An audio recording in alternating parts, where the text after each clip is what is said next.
different types of personalities in pro football players, but they figured the only way they could keep Billy White Shoes out last week was not to allow him to suit up.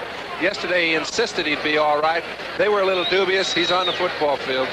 Ray Guy to kick off. Slight breeze at his back. Here we go. Durden on the 2. The rookie's out to the 15, to the 20. He had a 29-yard kickoff return average, and he fights his way back to the Houston 25-yard line. And now we'll take a look at the Oilers. There's Billy White Shoes, one of the most electrifying players in the National Football League. 4 yards on the play. The quarterback will be Pastorini, number 7. The running backs will be Ronnie Coleman, number 47, and Tim Wilson, number 45. The wide receivers, Ken Burrows, 00. Rich Castor, 88 on the other side, and Mike Barber, the tight end. First down, Houston on their 25. They're in a slot left formation. Wilson in motion. Ronnie Coleman has the ball. Coleman's out to the 30-yard line. And John Houston starts off running the way the Raiders do, to the left. Well, they'd like to be able to run the ball. Everybody would. It would allow Dan to have a lot of second, 4, second, 5 calls. They've picked up what has been typical for them all year as we see the offensive line, which has been a prime factor in the reason they've been coming up with second and 3 situation. It's kind of spearheaded by Carl Mock. He's been a veteran, a fine one for a long time. They seem to be coming into their own. Raiders are playing their 3-4 defense. Houston played the same time. There goes Coleman back left. And he appears to be just short of a first down. Hit there by Ted Hendrick and Rod Martin. Defensive line for Houston. The left end, John Matuzak, 72, playing with a broken bone in his hand. Otis Sistrunk is the middle guard, number 60. And a rookie, Dave Browning, number 73, is the right end. Change in linebacking today. Hendricks is strong side linebacker. Johnson and Rod Martin, 53, are in the middle, and Villapiano is the weak side outside linebacker, number 51. Third down, or first down. He made the first down to the 35. Cut back by Tim Wilson, the first time we've seen him, a second-year player from Maryland. He was drafted for his blocking. They didn't know how good a runner he was. You know, as an indicator, Kurt, we've been talking about the offensive line some prior to the game.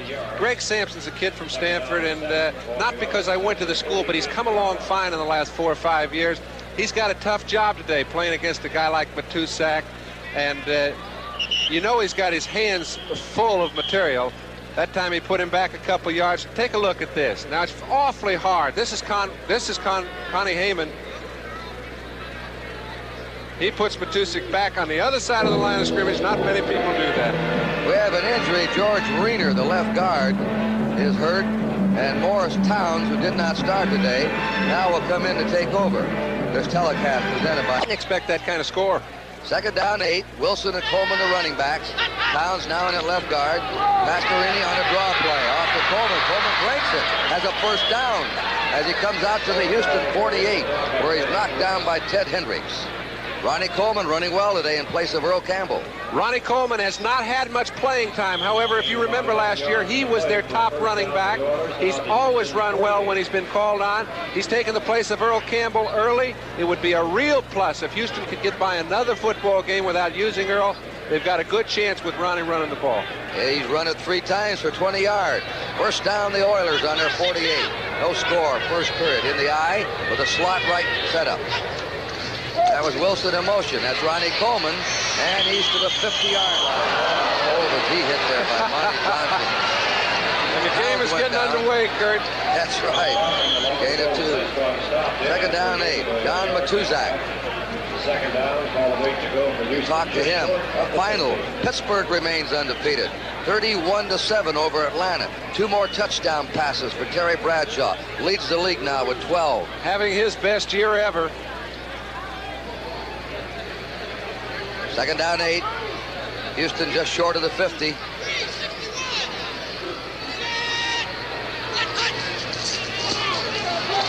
There's a delay. Coleman punches for 2 yards.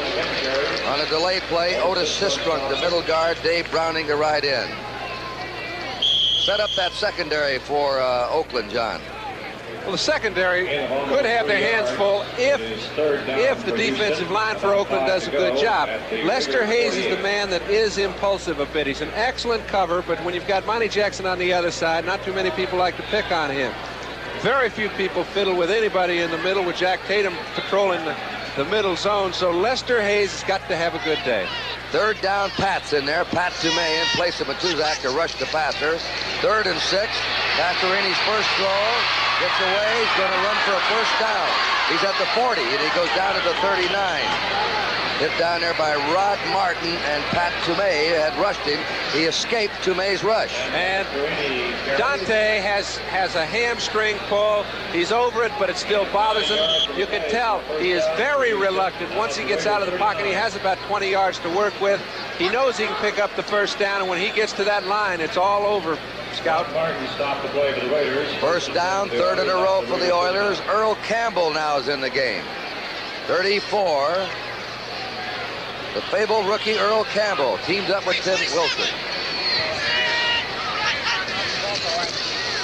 Fake to Campbell. They shoot the pass. There's Burrows, and he can't quite get his hands on it. He was running an out pattern to the sidelines. Covered there by Monty Jackson, the right cornerback. Good time to throw a play-action pass. He's also got Mike Renfro in the ball game now, I notice. Ray Renfro's son. He comes from awfully good stock, and to make the club and be doing a lot of playing in your rookie year as a receiver is a pretty good deal. 2nd down, 10 to go. No score, first period. 10 minutes to go in this quarter. Look at that hole open. That's Earl Campbell, and you can see he runs the 40 in 4.6. He's put on about 10 pounds since he came out of the University of Texas. He started out wide, and then he showed you why he's going to be great with that cutting back ability. He showed you why he's going to be great. His offensive line has to really feel pumped up with a guy like him in the backfield. He didn't get contact till he was 7 yards down the field. When you get that sort of break, your offensive line's doing a great job. Ken Burrows out. They put 2 tight ends in now. Rutgers there with Barber. 3rd down and 2 to go. Houston on the 31-yard line of the Oakland Raiders.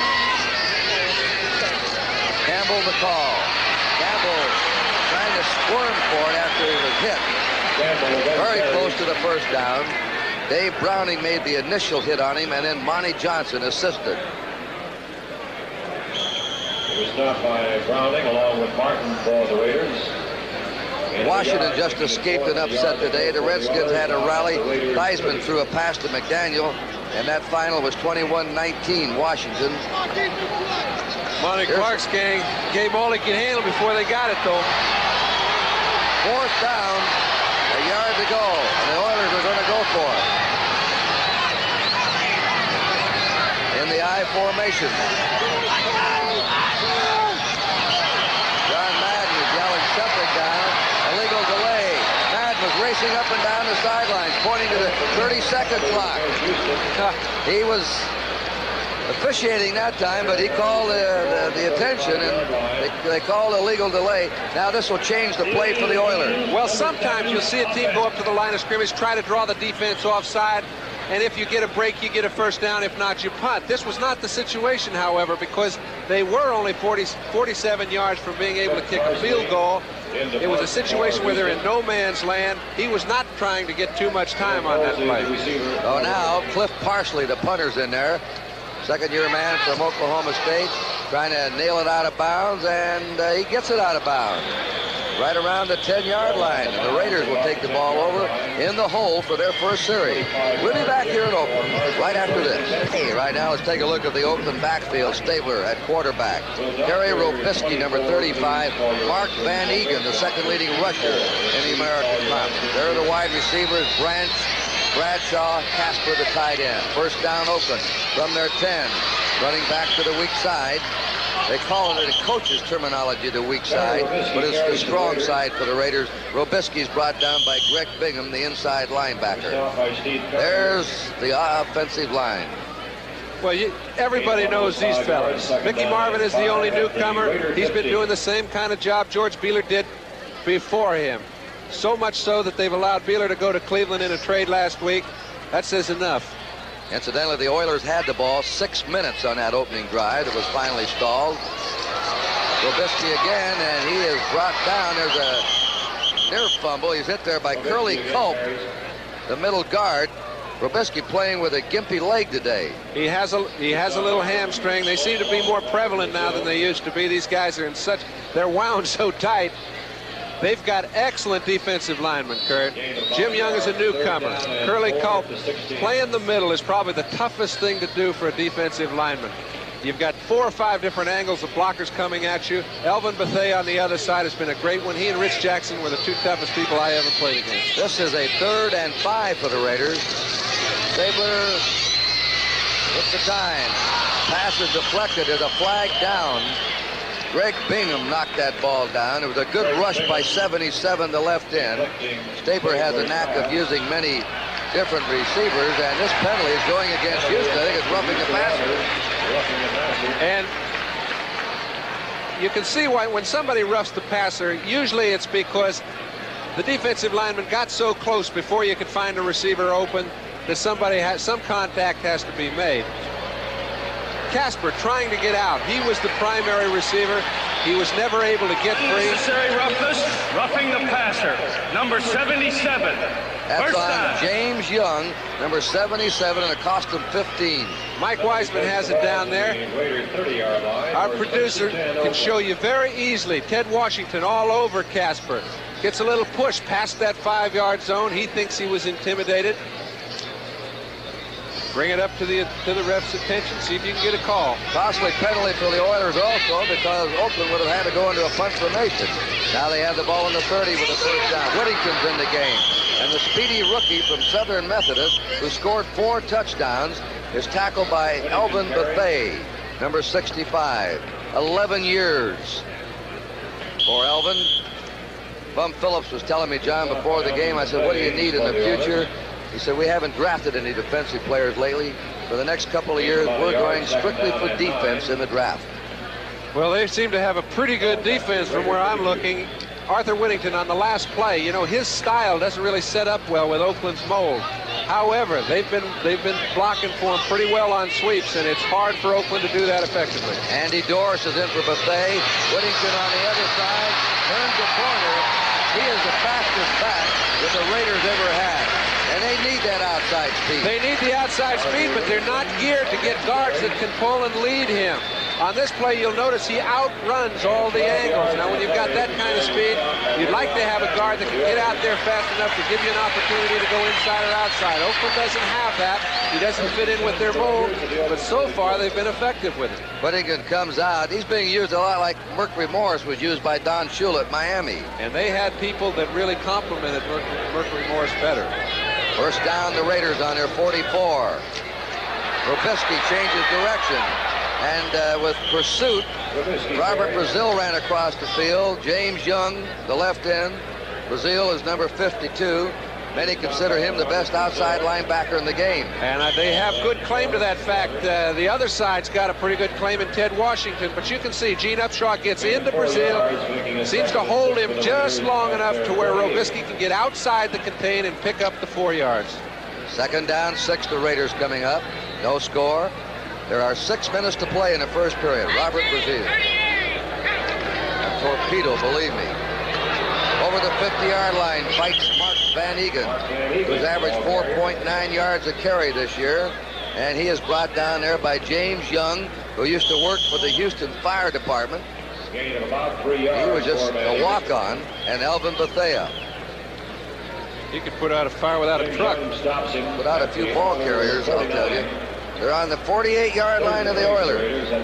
Now they have 3 tight ends, Casper, Chester, and the rookie Derek Ramsey on. Third down and a yard and a half to go. No score. 5:18 remaining in the first period. And I don't believe they have it. Mark Van Egan trying to hammer over left guard is stopped by Elvin Bethea. They obviously don't have it. A man as responsible as anybody that keeps you out of the middle. Curly Culp again. He's been the stalwart in this 3-man line defense. Watch him handle Dave Dalby. Now, if you don't move him anywhere, he slides over to the plate, forces the running back to the outside of the middle. As he does so, it gives 3 guys an opportunity to be working on 2 blockers, and there's no hole. John, you and I were chatting over a cup of coffee this morning, about the longevity now of the nose guard in pro football and the offensive centers. I'll tell you, their time is cut. The offensive guards have extended their playing careers because there's nobody standing over their nose. However, the defensive ends and the middleman have shortened their careers, and the players know it. And not necessarily do the linemen like to play that three-man line. There he is, Billy White Shoes Johnson, along with Rick Upchurch. I guess you could argue in Houston or argue in Denver which is the best, but this is one of the premier return men in all of football. He is exciting, and anytime he had the chance to touch the ball, he is a threat in any manner. Great guy will punt to him. Give me either one of them. How'd you like to have both of the double safeties? Not enough balls to go around. Great guy, averaging 43 yards a boot, hoists it up. That one is hit deep, and it is being angled out of bounds away from White Shoes. They're going to line it up on the 18-yard line where Houston will take over with the score. Houston nothing and Oakland nothing. 4-2. And Washington just squeezed by the Lions 21-19. Detroit nearly upset the undefeated Redskins. The Redskins still unbeaten. Earl Campbell is stopped at his 21-yard line. Ted Hendricks. Mike McCoy's gone in as middle guard. 2nd down, 7. The Heisman Trophy winner, Earl Campbell. Earl the Rose. His mother raised roses to help support the big family, and he'll do the supporting now with his contract. Carpenter's number 26. Campbell just short of the 25-yard line. These two teams and their 3-4 defenses are strikingly similar in sacks and total defense. Oakland's allowed the opposition 280 yards of offense a game. Houston's allowed 284. Oakland has had 10 sacks in 5 games. Houston 9. The leaders, San Diego and Green Bay, lead the NFL in sacks. They've each got to the quarterback 23 times. 3rd down, 3 from the Houston 25. Carpenter. The club's having trouble moving. I think he may have the first down, and if he does, Houston is running the ball to their tight end a little more than they have in the past. They feel Mike Barber's an excellent tight end. You have to be strong to handle the linebackers that are playing today, and particularly when you face a Teddy Hendricks. The ball's coming right at Barber. If you take Ted Hendricks, you're taking a whole lot on. He moves him a yard back of the line of scrimmage. That's about the best you're going to do before you back and pick up the rest. They get the first down, and they're on the move. And it's obvious, John, Houston's going at it on the ground, running right at them. They can move on the ground against the Raiders front 3. Here it goes, Campbell on the sweep. Campbell cuts back down on the 30-yard line. That's just a yard pickup. And Hendricks and Rod Martin, the second-year linebacker of Southern Cal, playing in place of the injured Willie Hall on the tackle. And whereas Barber got the best of the last play, Hendricks got the best of this one. There's no tougher job for a tight end than to try and knock a linebacker out of his containment. And it's particularly Hendricks. The Stork just keeps you off him. He forced the play to go inside. The pursuit picked it up. 1-yard gain. Rookie receiver Mike Renfro's on the field. Slotted inside. Ken Burrow. They stay on the ground. Carpenter zigzagging around. Only a couple of 3 of the Raiders stiffen up now. Again, the Stork, Ted Hendricks, and Monty Jackson, the right cornerback, teamed up for the stop.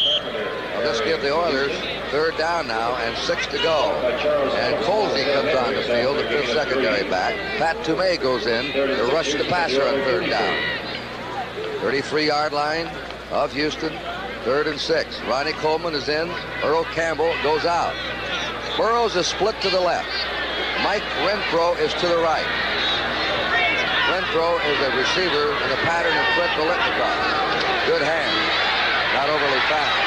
Right down the middle, and the catch is made for the first down in the Houston 44 by Ronnie Coleman coming out of the backfield in front of Monty Johnson, the linebacker. Good throw by Dan Pastorini. He's going back. The play happened quickly.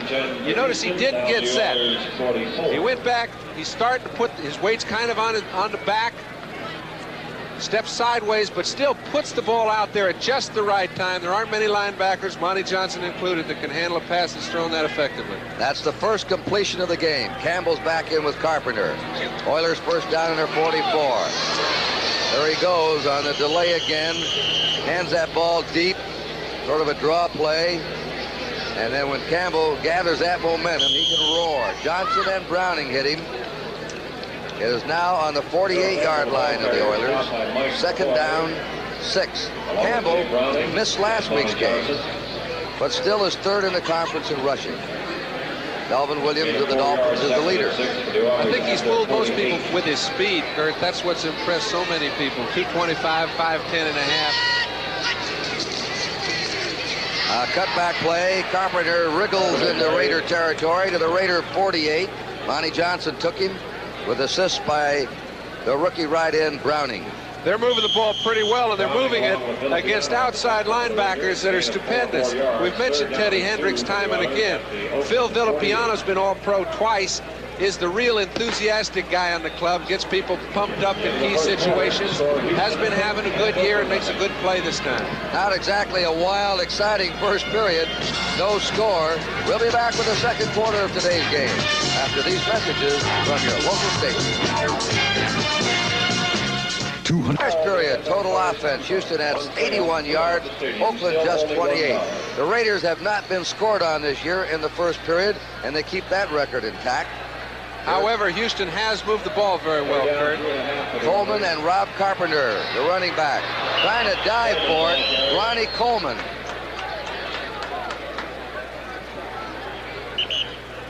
And very conservative, the Houston Ball Club. They're looking to the yard sticks on the far side, and again a measurement. They've had a lot of third and close ones. It's close. You do notice a tendency, however. They have a tight end that they feel can block very well. In 2 short yardage situations, they've run at him. They've got it again. First down for the Oilers. Okay, let's take a look. Steve Barber at the point of attack, getting all he can handle from Phil Villapiano. However, he keeps him out of the play just enough, Mike Barber, excuse me, to get him over the top and pick up the first down.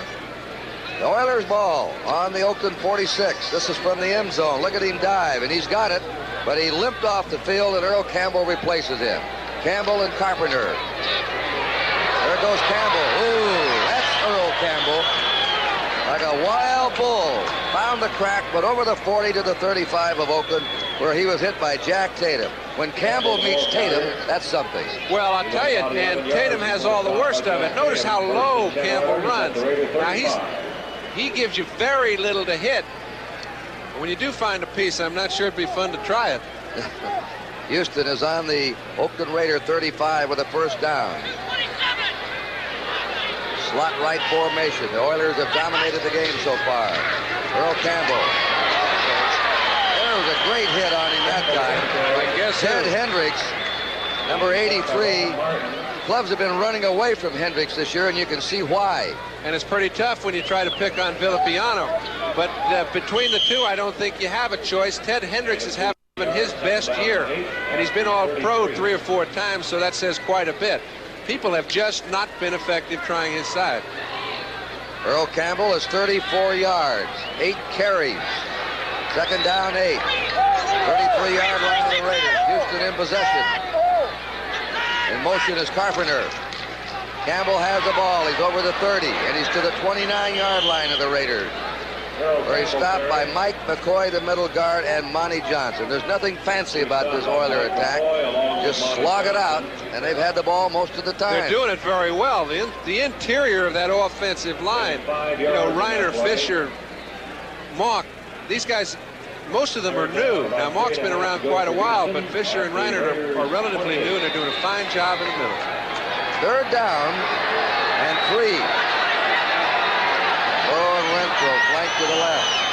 Houston's converted on third down 4 out of 5, and they have another conversion.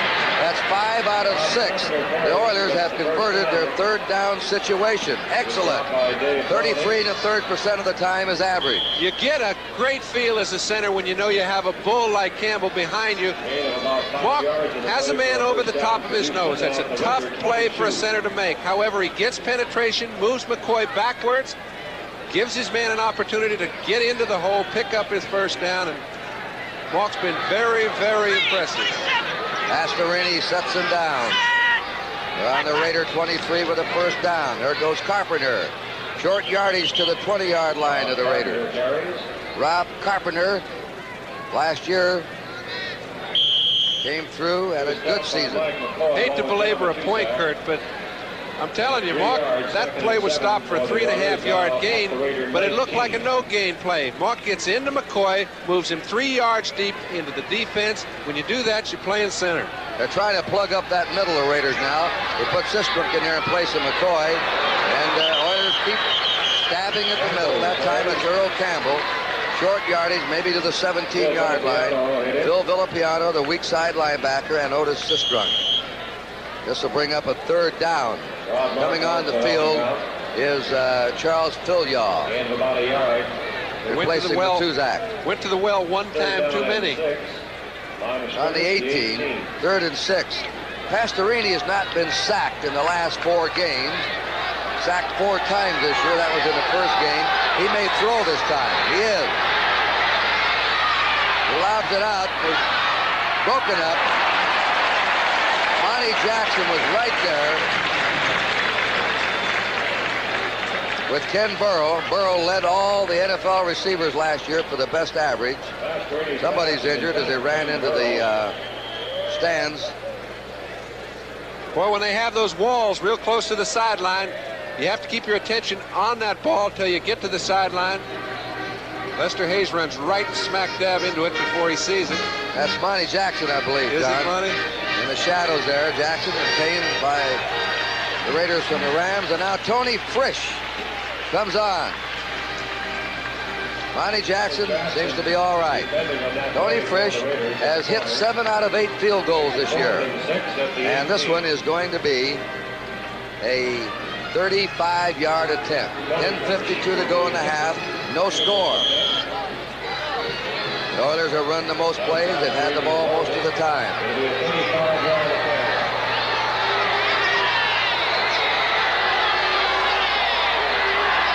Frisch is up. His kick is good. And the Oilers score first. Timeout to score. The Houston Oilers 3 and the Oakland Raiders nothing. These are 2 of today's newest razors. The one on the right is the new Norelco Rotary Razor. This one has 2 blades. The new Norelco 36. This one pivots up and down.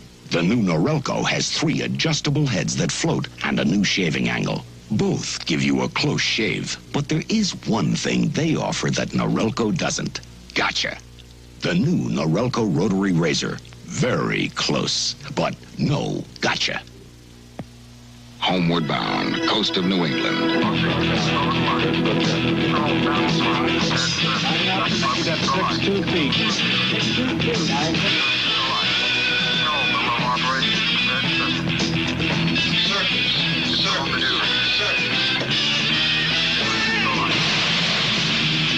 The Navy. See a recruiter or call toll-free. It's not just a job, it's an adventure.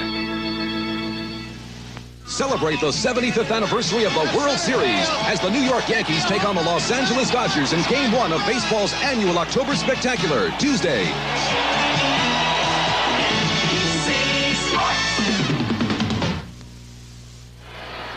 That's the Oakland coaching box. They've got a good staff. First down, the Oilers on their 4-yard line. They're ahead in this game, 3-0. 9 minutes to play in the first half. And punching out to the 10-yard line is Earl Campbell, brought down by Monty Johnson. The Oilers now have run about 3 times as many plays. And 6 yards. And in possession time, 16 minutes, John, they've had the ball to 5 minutes for Oakland. And one man is most responsible, number 34. Second down, 4. Campbell's around 45, 50 yards already in the game. That time they stopped him. They stopped him that time. Rod Martin got to him first, number 53, a very quick linebacker. Willie Hall's out. Feeling being displayed down there. Campbell now has 47 yards in 12 carries. He has averaged this year 5.3 yards a carry. He's averaging just under 4 yards in this game. Just a crack, and he's got 8. Third down, 4.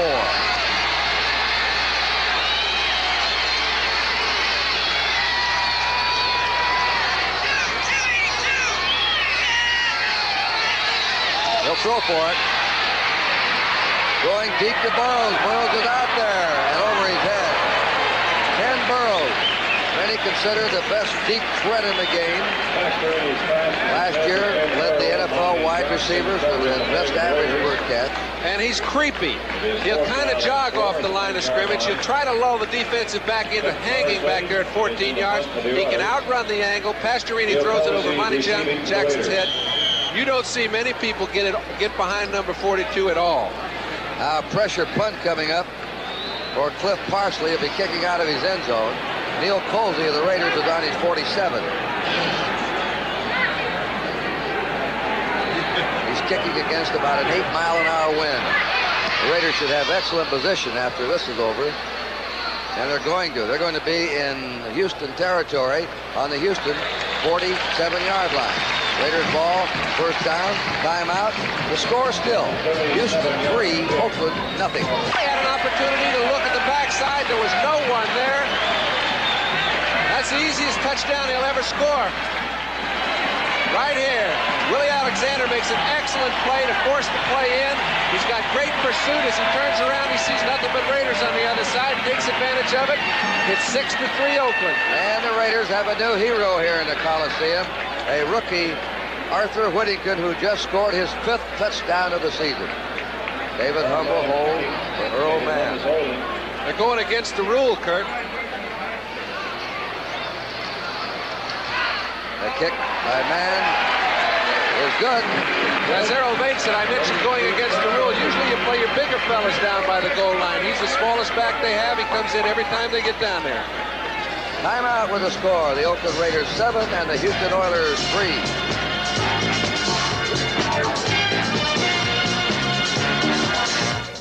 Benjamin Franklin. Area. Ronnie Coleman and Tim Wilson, the running backs as the Oilers come up. First down on their own 20.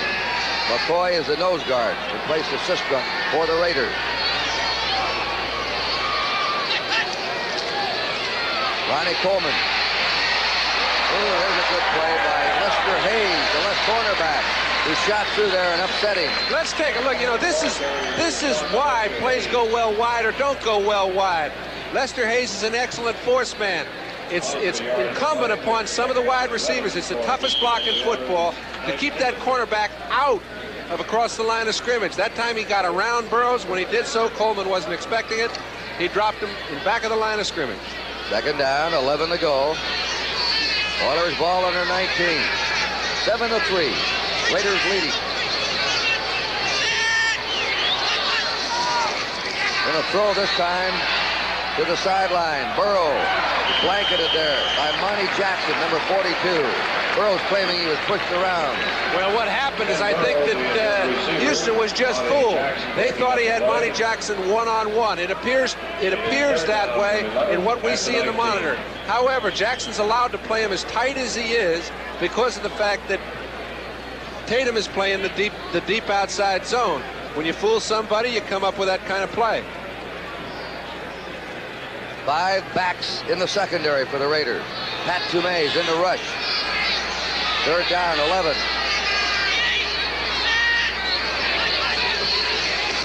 They're going to run it to Tim Wilson. Wilson corralled by Charlie Phillips.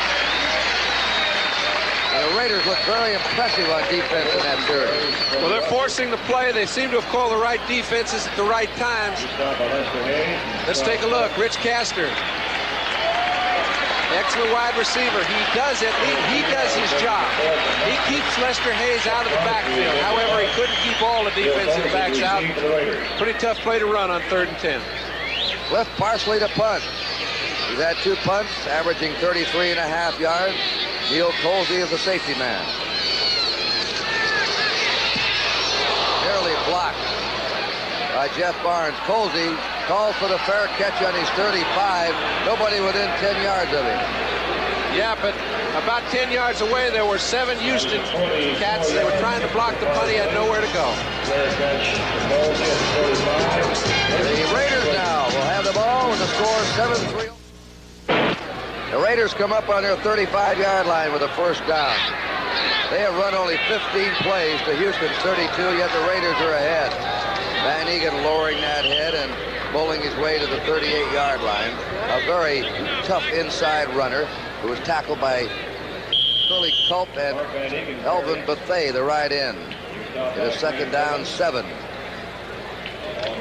Kenny Stabler had to pass 31 times in a game against the Oilers here last season. Oakland won that game 34-29. The last 3 games these 2 teams have played have been fingers. Now there's a flag down.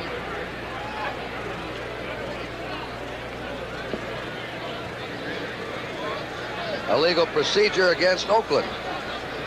They'll move the ball back to their 33, give them a 2nd down, 12. 2nd and 12 with Stabler at the helm is passing down. You don't make much on Houston running the ball anyway. You bet he'll go up top 2 times, 3 times, 4 times, as long as he can control the ball. Sunday night, October 15th, 8 to 10 p.m. Bob Hope will have his all-star comedy to salute to the 75th anniversary of the World Series. What a cast. Steve Martin, the Muppets, special guest Danny Kaye. Van Egan outside, slips and goes down on the 32-yard line. 3rd down and 13. Robert Brazile right on top of him. Well, I pick him, don't I? I was sure he'd go up top. He's got excellent field position. He very seldom gives away a down. They made a pretty good defensive play, and now it's 3rd down and 13. Greg Bingham leaves, and J.C. Wilson becomes a 5th secondary back for the Oilers. 3rd and 13. Raiders on their 32. 3:13 to go in the first down. And the Raiders are employing 3 wide receivers. Wide open. Bradshaw, 50, out of bounds. Mike Reinfeldt pulled him out of bounds on the 46-yard line of Houston. Boy, when you've got wide receivers like Oakland does, and you get them in a position where you're playing a double wing, you let Bradshaw go down the field, working on linebackers and a free safety. We mentioned earlier in the broadcast that the free safeties are going to have their hands full. Here we see Stemrick. He's got to handle Bradshaw. He's not in a position to cover him to the short outside, about 15 yards down the field. Stabler finds him, picks up an easy first down just by utilizing the proper call against a good defense. And a new set of running backs for the Raiders. Whittington, 22, Banasac, number 40. Raiders first down on the Houston 46. Banasac, 40, Banasac, 35, another first down. Steve Kiner pulled him down. Oh, Pete, when things aren't going too well run-wise, they seem to put him in there. He sparks things up. How many times have you seen him when nobody's making any ground pick up 10 or 11 at a very crucial time? He finds the proper hole, gets into the secondary. Kiner finally brings him down, but he's got a first down.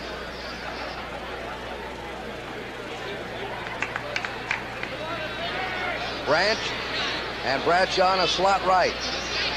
2:20 to go in the first half. 7-3 Raiders. Saber going to the end zone to Bradshaw. Alexander intercepts for a touchback. It'll be Houston's ball, first down. Houston will come out and put the ball in play on their 20-yard line. Willie Alexander. Not many times does Kenny Stabler get fooled, but I do believe he read the defense wrong. Alexander's playing way off Bradshaw, gives him no chance to get to him to even break up the pass. Plays off the receiver very well and comes up with a big play. That's Willie's 3rd interception of the season. He leads the Oilers in interceptions.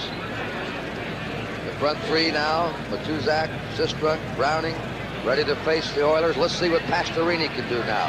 Since the first period, the Oilers have not been able to do much. Earl Campbell, Tim Wilson are the running backs. Breaking it to the 26 is Earl Campbell, tackled by Otis Sistrunk. Campbell has now carried the ball 13 times for 52 yards. Another 2nd and 5. And the 2-minute warning here at the Flash Creek bench. Timeout along Houston 3. Maple Leaf for station identification. This is the NBC Television Network. This is KGW-TV, Channel 8 in Portland. The last 2 minutes of the first half. A Houston field goal and a 4-yard scamper by Arthur Whittington. A Raider touchdown is the scoring. 7-3 Oakland. This is a 2nd down play coming up and 4 to go for the Oilers. They're putting Campbell in motion. They go back the other way to the 30-yard line. Tim Wilson from the University of Maryland is stopped by John Matuzak and Otis Sistrunk. They've got a first down. Gain of about 4 yards. That's 2 simple little 5-yard plays. Again, effective offensive line play. Putting a real burden on the linebackers because they're trying to keep Burroughs from being in a position where he's one-on-one. When you do that, you have to get a lot of help in the secondary from your linebackers. They've been trying to run at them. They've been effective doing it. Houston thrown only 5 passes, completed 1. Pastorini going to that side.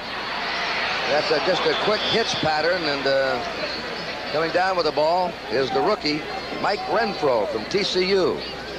Bum Phillips says that he'll be one of the best. That he compares him to Biletnikoff. He runs a short pattern. He has the hands.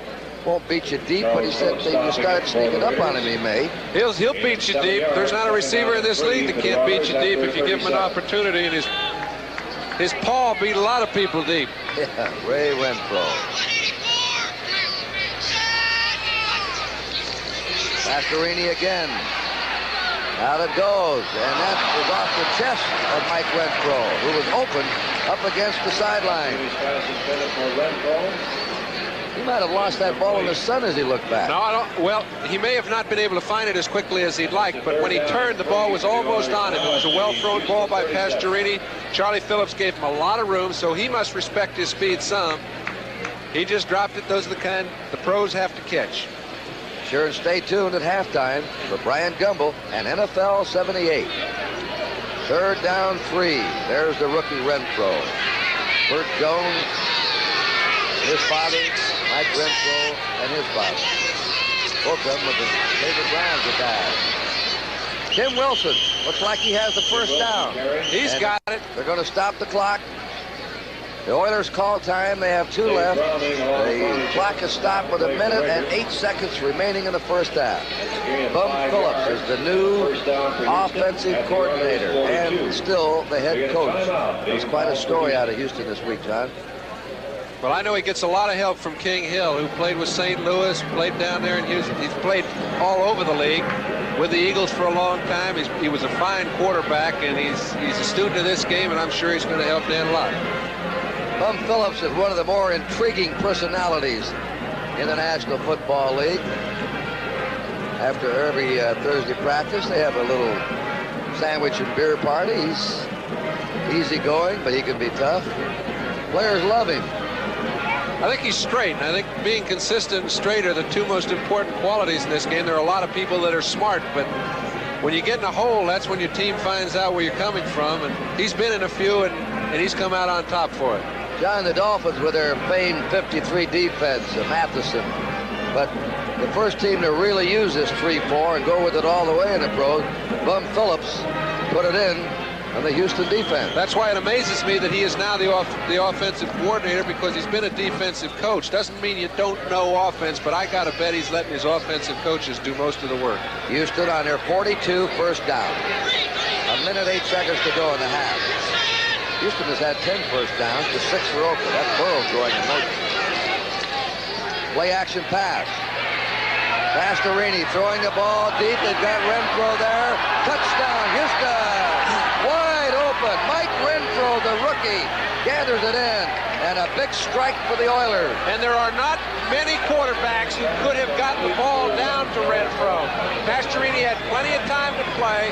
However, generally when you're going deep, we mentioned earlier, nobody really respects Mike Renfro deep. But you can see Phillips is putting his attention on Burroughs, who is coming underneath. He takes his attention off Renfro. Pastorini, looking in the direction of Burroughs, just fires a perfect strike about 60 yards in the air, catches Renfro on the dead run, and Houston's ahead. Phillips falls down on this play. There he goes. Charlie Phillips, 47. He was beat before he fell down, Kurt. He was trying to recoup, get back into the area he was responsible for. And a big thrill for the kid, his first National Football League touchdown reception. The kick by Frisch is up. The kick is good, and that's a big one for the Oilers. They scored with 1 minute to go in the first half and retake the lead now, 10-7. Called a lot of those plays, but very few of them ever happen the way you design them, where you just run two receivers straight down.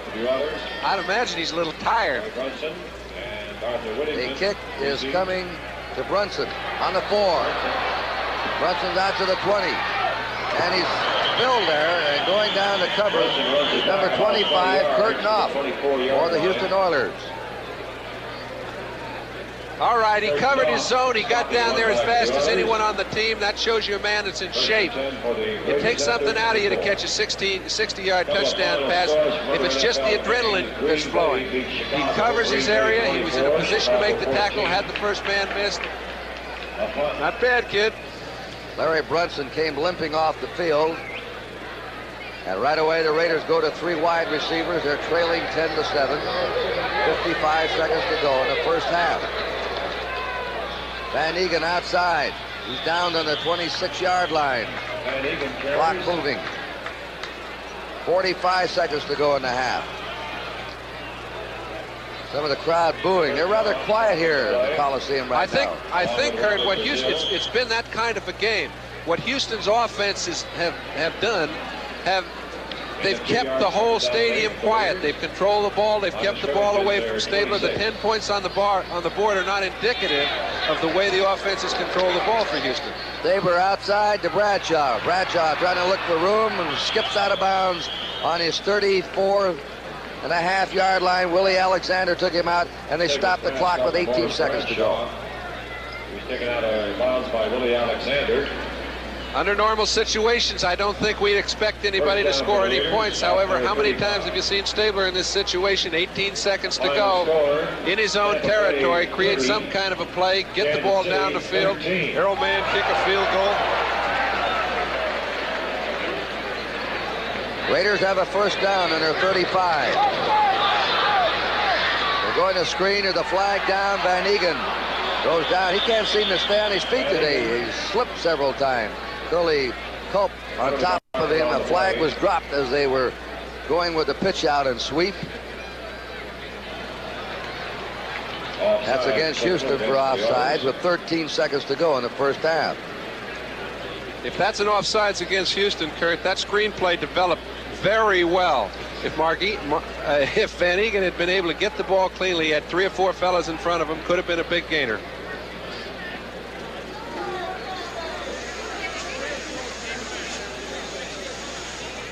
Alvin Bethea was a man offside, number 65. We have 1st and 5. The Raiders on their 40-yard line. Slot right formation. Short one out to Van Eegen.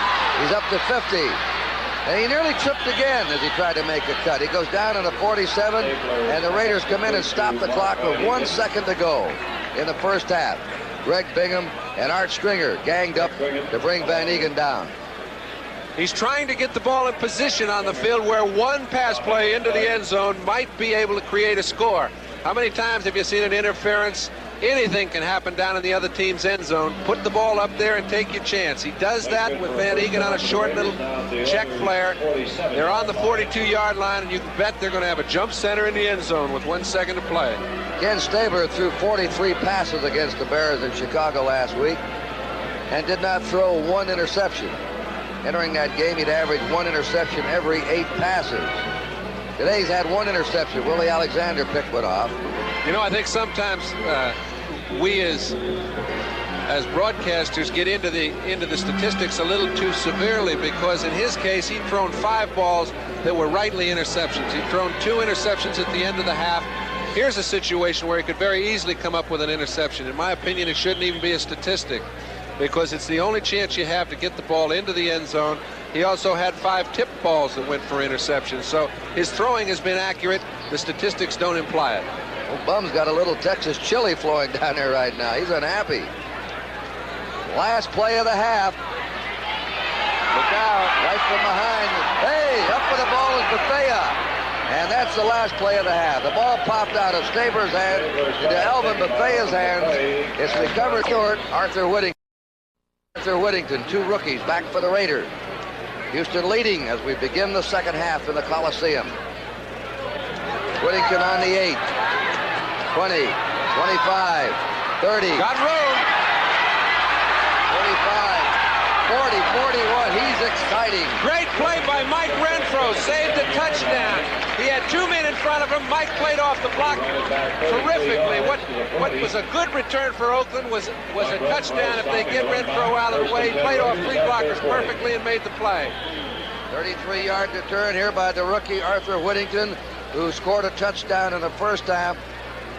The fastest back the Raiders have ever had here. Look, you can see they're getting a little help from the backside as Whittington breaks clear to the right. Renfro ducked in, saved it. Branch to the left, Bradshaw to the right, Stabler the quarterback. Ball goes off to Van Egan, and he plows straight ahead to his 45 for a 5-yard gain, brought down by Elvin Bethea. Second down, 5 for Oakland. Let's see how much Stabler comes out throwing now here in the third period. Second and 5 for the Raiders at the open. Stabler's been sacked 10 times in 5 games this year. Not quite as effective as last year, but he's been effective, not statistically, but he's been effective in the last 2 minutes where they've won 2 games because of his play. Robisky cutting, stopped just short of the 50-yard line by Greg Bingham and Steve Kiner. Kiner, number 57 from Tennessee. Robisky carries. Been around. They had a very frank human story on him today here in the Oakland paper, where he admitted it. He was on the drug habit, kicked it years ago, and he said, now I want to hang on the National Football League. And he is. All-American twice at Tennessee. Third down, a half-yard to go. Oakland's ball on their own 49. 3 tight ends in there. Oh, they had fumble on the play. Vanasak. Houston recovered.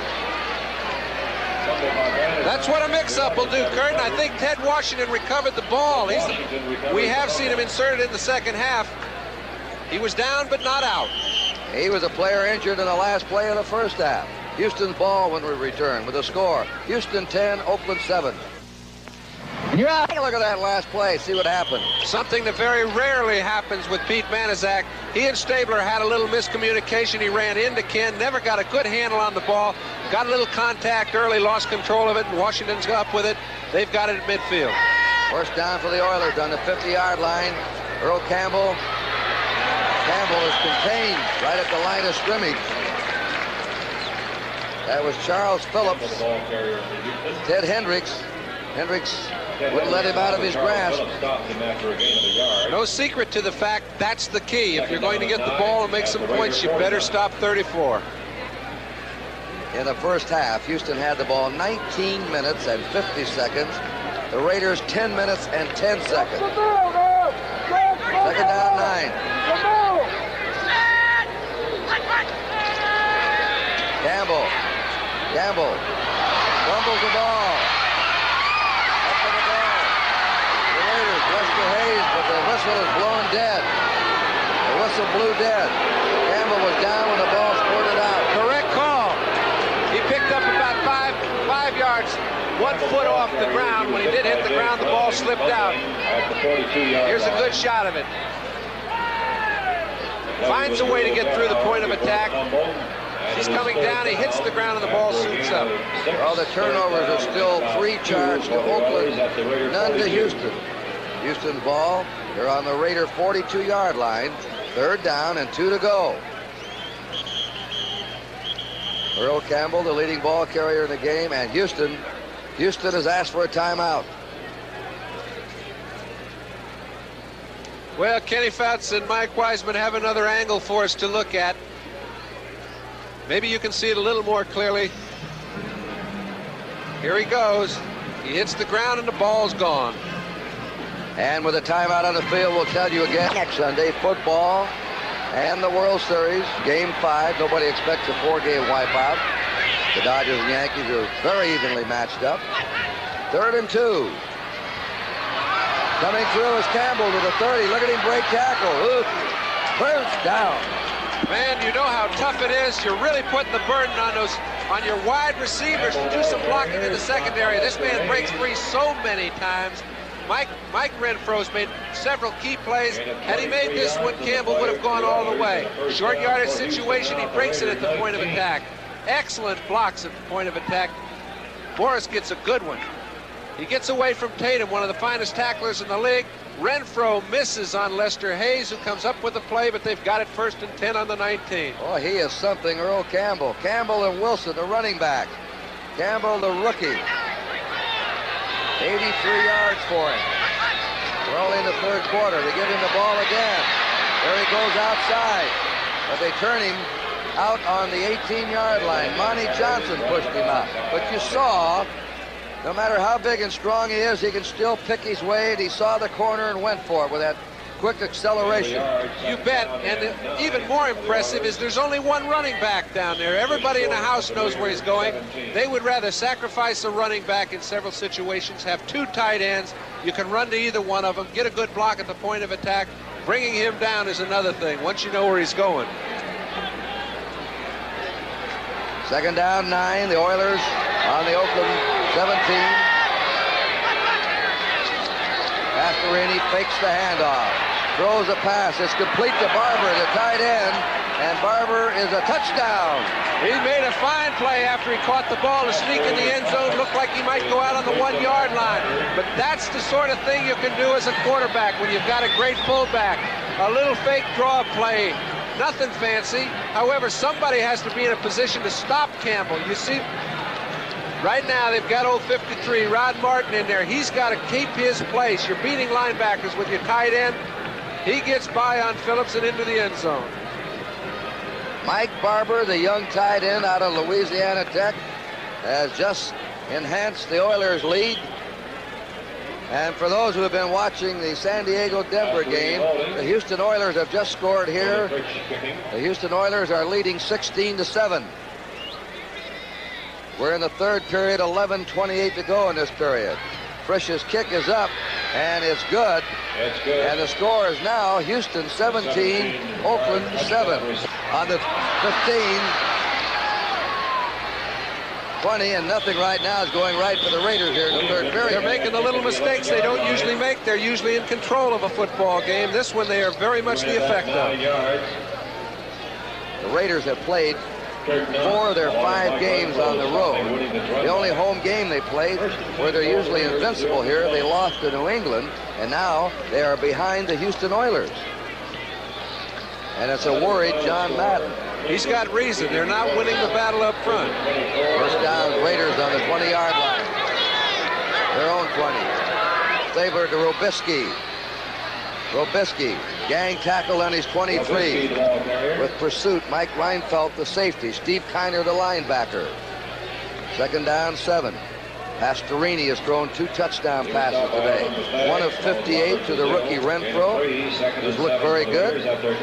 1 of 17 to the young tight end Barber, along with a field goal. And there's a man that sort of set it all up, Earl Campbell, with his bull-like rushes up the middle and around the edge. Robisky out for a 1st down to the 35-yard line of the Raiders, where he's taken by Robert Brazile. Great blocking at the point of attack. Art Shell again. Gene Upshaw, that left side of the Oakland line. When it opens up a few holes, those running backs do their thing. 1st and 10 Raiders at their 35. Here we got a good block also from Van Egan. Backs complement each other a lot in Oakland. The 49ers. And they better do a lot of it now. Seattle 19. Minnesota 14. Robisky's out. Whittington comes on. Robisky been bothered with a leg pull, limping off the field. First down for the Raiders. Stabler will throw. Stabler shoots it. Casper, there's a flag down. Casper at the 50. Casper was trying to get free from a linebacker. Once again, it was 15 yards past the line of scrimmage. I'm sure something will be called. A little pushing. That's an illegal chuck against Houston. That's about the only way you can stop Casper. Once he gets down the field, he's got such moves. He and Stabler really work well together. Stabler sees where he's going to be. Got there a little late, but he had a little help. That was no interference call. Number 57, first down. It's called on Kiner. After the receiver got 5 yards beyond the line of scrimmage, he bumped him. And that's illegal this year. You can only chuck or bump him, smack him once. It's an automatic first down on the Raider 40. They had a good hole open that time for Pete Banaszak. He roared out to the 49 of the Raiders, second down, a yard to go. The free safety, Mike Reinfeldt. And that's the second tackle that Mike Reinfeldt has had to make. When your free safety's making the stops, your offensive line and backs are doing the job. Mickey Marvin cleared out a good hole, and Peter followed him right through. Second down, 2 to go. Oakland's ball on their 48. 17-7 Houston. There's a first down for Banaszak as he squirms into Houston territory to the Houston 49, where he was taken by Curly Culp and James Young. Now the crowd's coming to life a little bit. Well, that's the first indication they can move the ball on the ground against Houston. It's no easy thing. They're going to have to move it both upstairs and on the ground to be effective.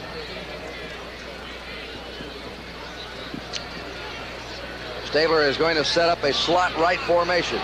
Branch and Bradshaw, the bottom of your screen.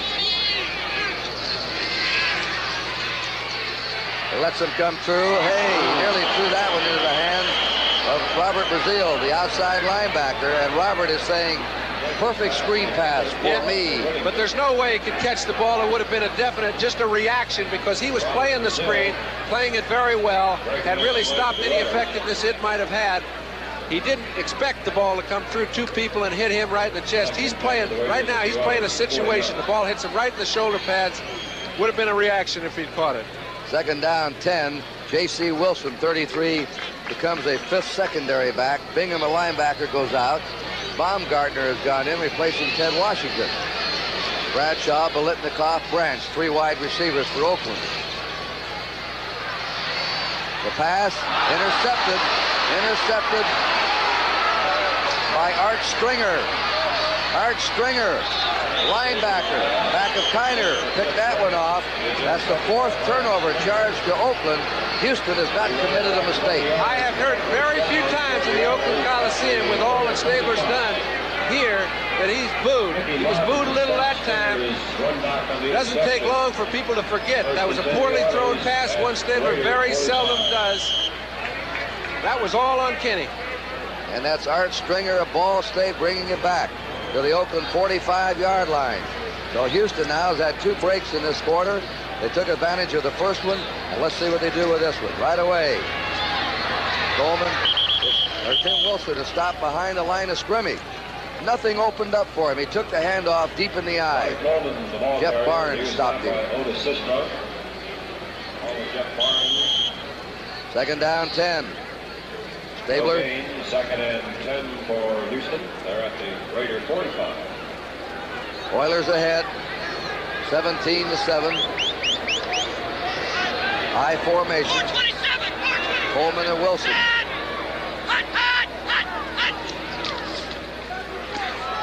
Ronnie Coleman to the 40. But Pastorini has a voice that projects. You can hear those signal calls up here in our NBC booth. You can.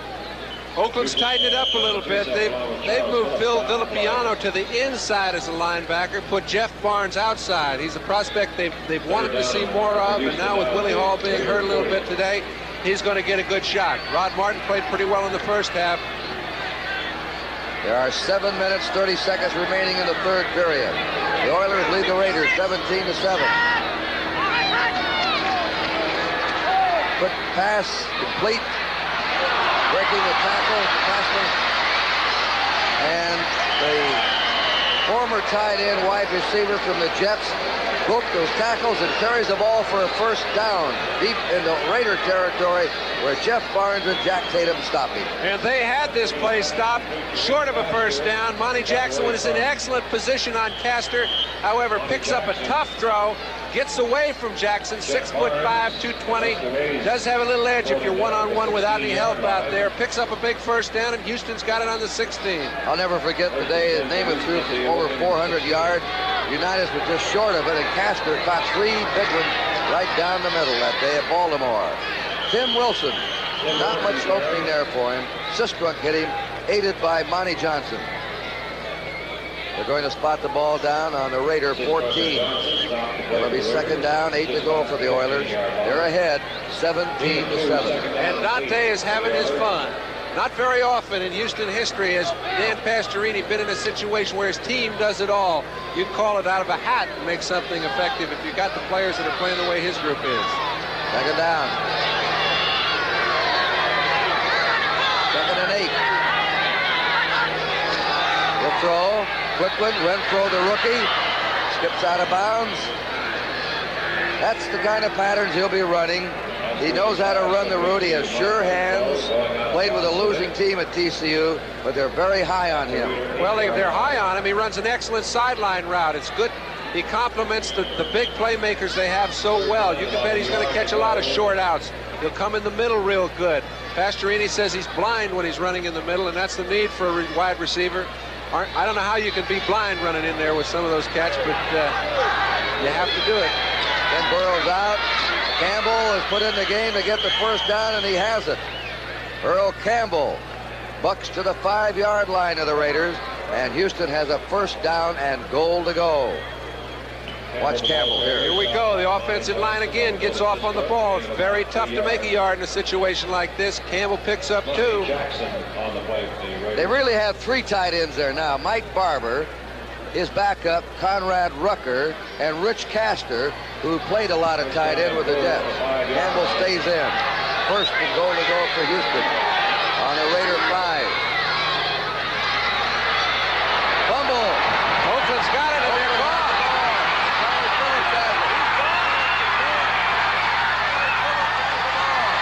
Running for a touchdown. What a turn of events.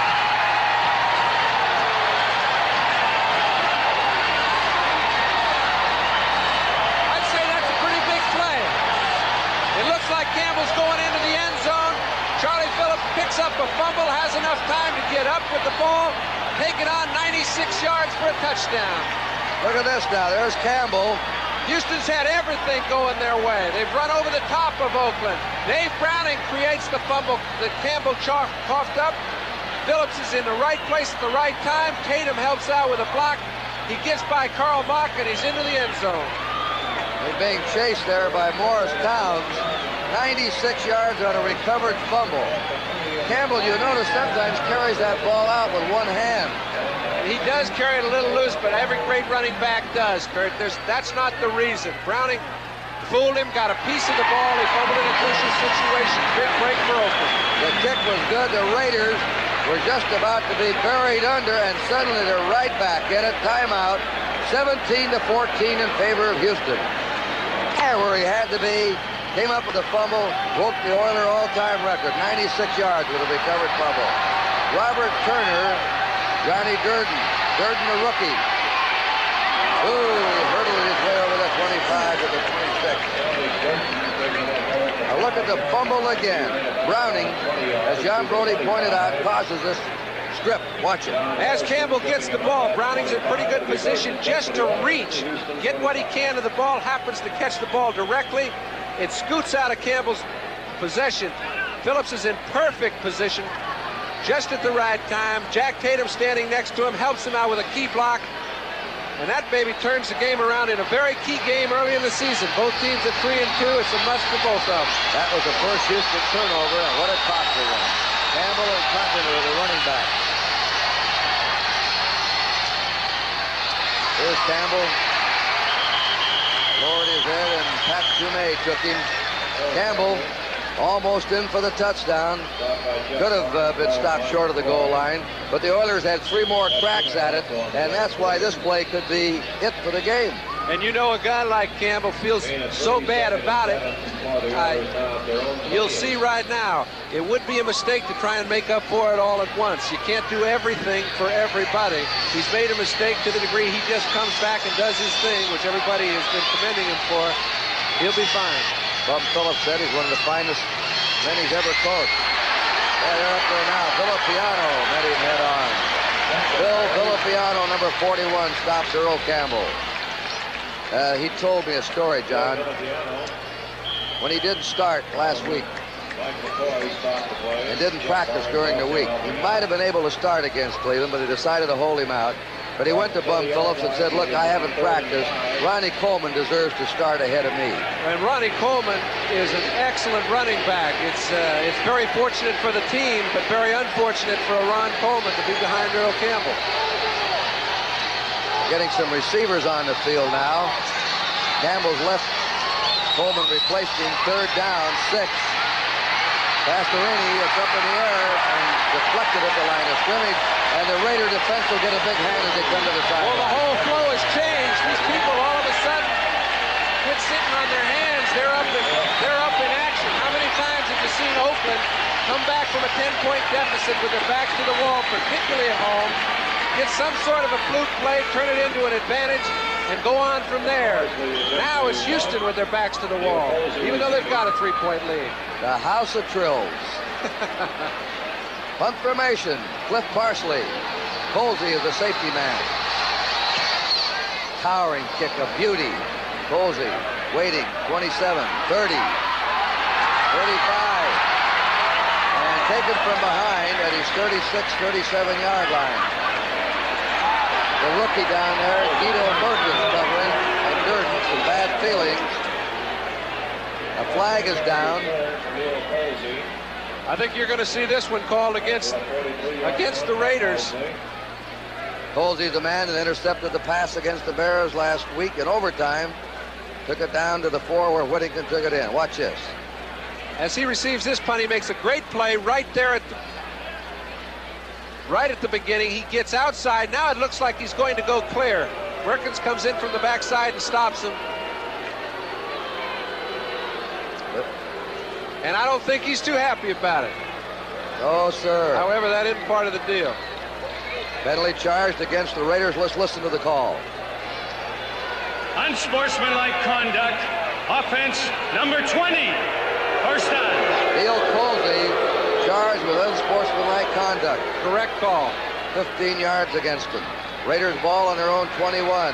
Houston ahead 17-14. 3:19 to go in the third period. Van Egan out to the 27. 6-yard gain for him. He is stopped there by James Young, the left end, aided by Greg Bingham, the inside linebacker from Purdue. 2nd down, 4. And that is exactly what Oakland must do to get Houston's linebackers more conscious about stopping the run, so they can, utilize some of that secondary vulnerability. They haven't been able to get it back there without a lot of help from the secondary. Van Egan's had 23 yards today, the second leading rusher in the conference. Robisky, the flag goes down. He's stopped at the 26. Campbell is the leading ball carrier in this game. We'll check his figures. That's holding. Campbell has 94 yards in the game. Stop the play. Washington. Penalty coming up against the Raiders. The last play. Now they're talking to Kiner. Elvin Bethea, the defensive captain, is number 65. There's Bingham, number 54. He's a dynamic guy.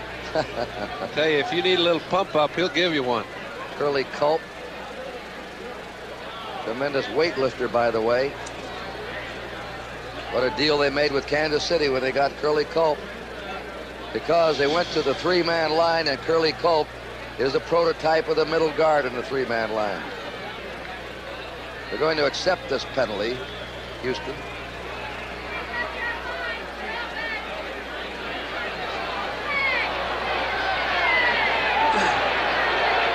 around on the official. Having a little problem finding the spot. Offense, 10-yard penalty. Second down. 10-yard penalty, as you heard. On the 17-yard line of the Raiders. Second down. Instead of 2nd and 4, it's now 2nd and 14. Whittington has replaced Robisky, the running back. He's in there with Van Egan. Here's Whittington. Turns the corner, comes up to the 23-yard line. Stays in bounds. The clock keeps moving. 2.5 to go in the third period. You know, 4-yard gain puts them in a 3rd down and 10 situation. However, defensively, Houston is still hustling. That's the key to a great defensive football team. Their team got him a 10-point edge. Greg Bingham on the play is coming from clear across the field on the other side. Catches an Art Whittington at the sideline with only a 4 or 5 yard gain. I guess actually he got 6, but look at this hustle.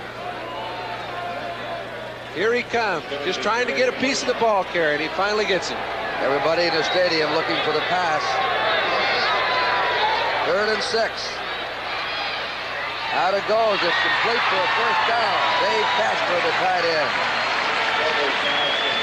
Right on top of him was Ted Washington, but too late. Casper. Gain of about 11 yards and a first down and 10 for the Raiders. That's his first reception today. We pause briefly for station identification. This is the NBC Television Network. This is KGW TV, Channel 8 in Portland. Kurt Gowdy and John Brody here in the Oakland Coliseum. Raiders ball, first down in their 36. Van Egan splits through, lost his balance, picked up yardage. He'd have stayed on his feet, might have gone farther, but maybe that's why he didn't stay on his feet. You notice the Oakland offensive linemen do very little pulling. Once in a while they'll pull. Defensive players in football, the Houston Oilers, they're starting to find a few cracks. Third period of San Diego over Denver, 14-0. Denver's lost only one game. Over the 45 to the 46. This might be enough for a first down. Here's Seattle, 19-14 over the Vikes. And the Rams are the 49ers now, 17-10. Los Angeles, third period. Raiders with a first down on their own 47-yard line. Been a grudging drive for them. They've come up from their 17 after a penalty. We're in the last 15 seconds of the third period. Look at the time. There's the pass completed. Coming out of the backfield, Terry Robisky for another Raider first down. There's the gun ending the third period in Oakland, and the score is Houston 17, Oakland 14. We're going to give you that address again, so get a pencil and paper so you can write it down. Not her address, the Olympic address. Raiders first down, just short of the Houston 40-yard line. As we go into the fourth quarter, Houston's ahead 17-14. They had a 17-7 lead.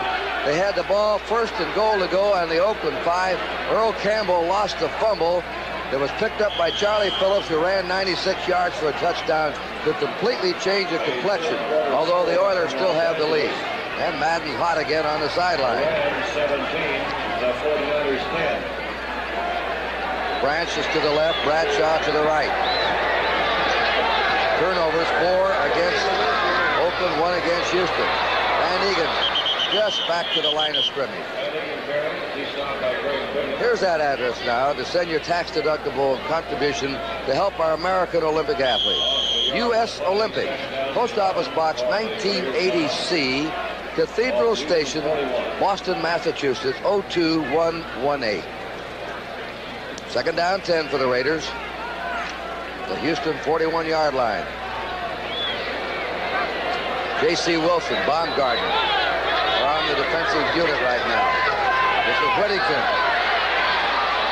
Whittington nowhere for a loss, in fact. Brazil charged across that line of scrimmage, and Art Stringer. And Stringer, John, playing in back of Kiner today, has made some big plays for the Oilers. All their linebackers are so excellent in pursuit that to run wide on them for a steady diet is the hardest thing in the world. Whittington was effective early in the ball game. However, he hasn't been able to get outside in this half. What they have gained has been Van Egan finding a crack between Upshaw and Shell over Mickey Marvin and Henry Lawrence and putting the ball up top. 3rd down and 13. 3 wide receivers on the field for the Raiders. They have a blitz on, and they sack him.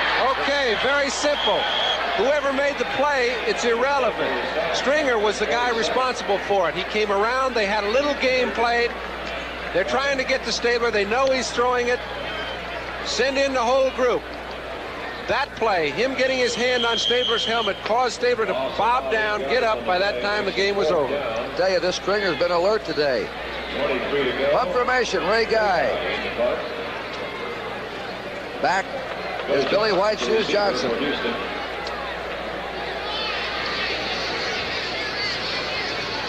He has a career average of around 15 or 16 yards of punt return. There's a kick to him, a line drive. White Shoes fumbles the ball, and he's trying to get out with it. And he's down. Kurt, that's the kind of mistake you don't want to make. Right. That ball would have been in the end zone. He could have downed it for a touchback. It was a muff. It was his own impetus to put it in the end zone. That's a big mistake. A lot of people don't understand the muff or the fumble. The muff is when you never had control, even though he had his hands on it. Here's a muff, but the impetus is put on it by the kicking team. Very would have been a touchback if he downed it. Very anxious to make a big play. He hasn't been in the action much. However, this is not the time. When it was in the end zone, I really think he got a little confused as to the rules, thought he had touched it in the field of play and had to get it out of there. First down for the Oilers on their 1-yard line. He could have downed that ball, Johnson, in the end zone, and it would have been a touchback because the impetus was put on by the kicking team, not because he touched it and muffed it. Here comes Oakland, Kurt, in a 4-3 defense. It's been a while since you've seen that. That's right. First down. 17-14, Houston ahead. And that's just a yard gain for Rob Carpenter. Monty Johnson and Ted Hendricks met him on the dive at the line of scrimmage. Stopped by Monty Johnson. Let's take a look at that line drive punt again. In close games, this is the kind of man that has turned so many around for Houston. They give him the leeway to make the big play anytime he wants to catch the ball. This time a little muff hurt him bad. Second down, 9.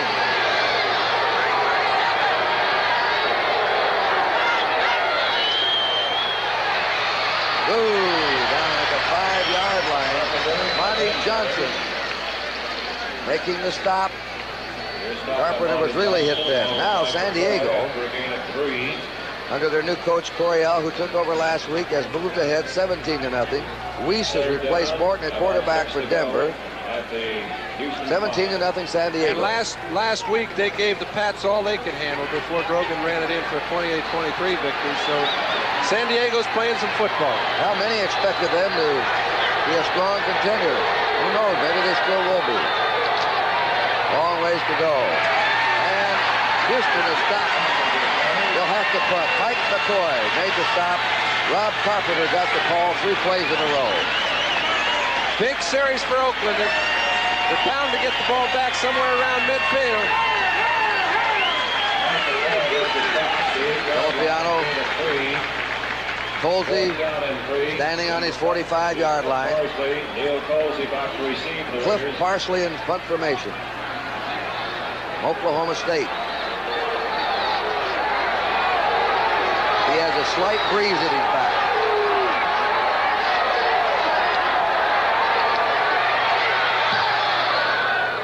Towering boot, fair catch, 46-yard line of Houston. Colsey fumbled it momentarily, but hangs on to it.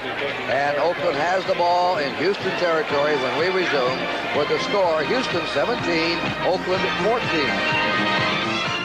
Take it. She's been voted the Raiderette of the Week. Being featured here by our director, Ken Fouts. First down, Oakland on the Houston 46.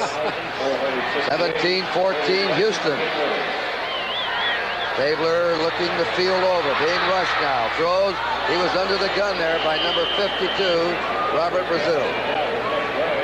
Ken was going to nobody that time. He got good pressure from Brazil, and you'll notice they're sending their linebackers in to try and help their pass rush, putting a burden on their defensive secondary, but so far they've been up to the task. All Brazil has been is Rookie of the Year, then All-Pro the next 2 years. He's 238, the outside linebacker, and as swift as many running backs in the National Football League. In other words, just a great natural pro star. Number 52, the Oilers outside linebacker. Second down, 10. Down it goes to Branch. He hangs on to it. Excellent catch by Branch. Wonderful concentration. That's the first reception for Cliff Branch. Well, Stemrick was in pretty good position, but Branch got himself in such good position that he could wait for the ball to come to his chest. Stemrick, being as small as Branch, had no way to get over the top of him. Hit him right in the numbers. They've got a first down in a very good situation. Time remaining is 10:27. Bradshaw splits right, Branch to the left. Raiders ball, first down, Houston 27. Stabler 7 out of 13 today. To the 25-yard line. 2-yard gain for Alvin Bethea. Made the tackle in Arthur Whittington. Second down, 8. I think they just announced that San Diego-Denver score, and that the roar you heard, of course, the Raider fans rooting against Denver. We're ahead of the Raiders in the Western Division standings of the American Conference. Denver 4-1 going in at the end of the day. They chase him.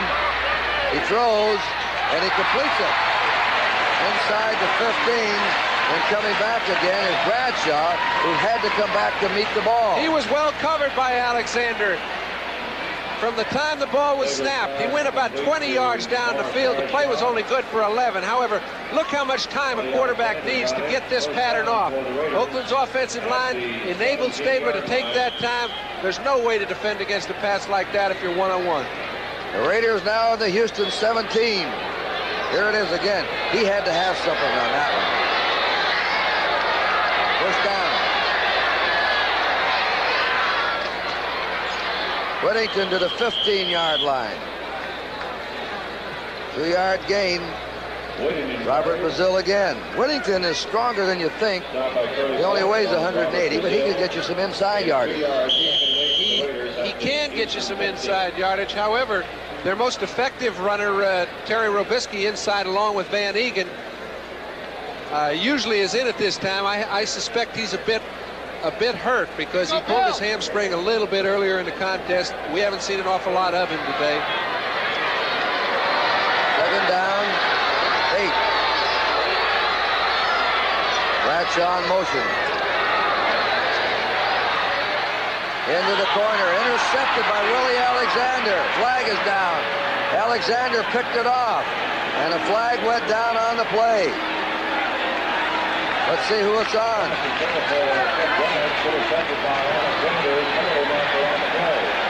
Maybe on Houston. It is. It'll cancel the interception. It was thrown in the area where the defensive backs have been called for an awful lot of that chucking and holding it and interference. Greg Bingham looks very unhappy about the call. Interference. It was in his area. Offensive interference against the Raiders. And has been declined by Houston, and they have the ball. And the Raiders have turned it over 5 times today, only once by Houston. Good defensive play. I think Stabler's guilty here of trying to force a pass that really wasn't open to him.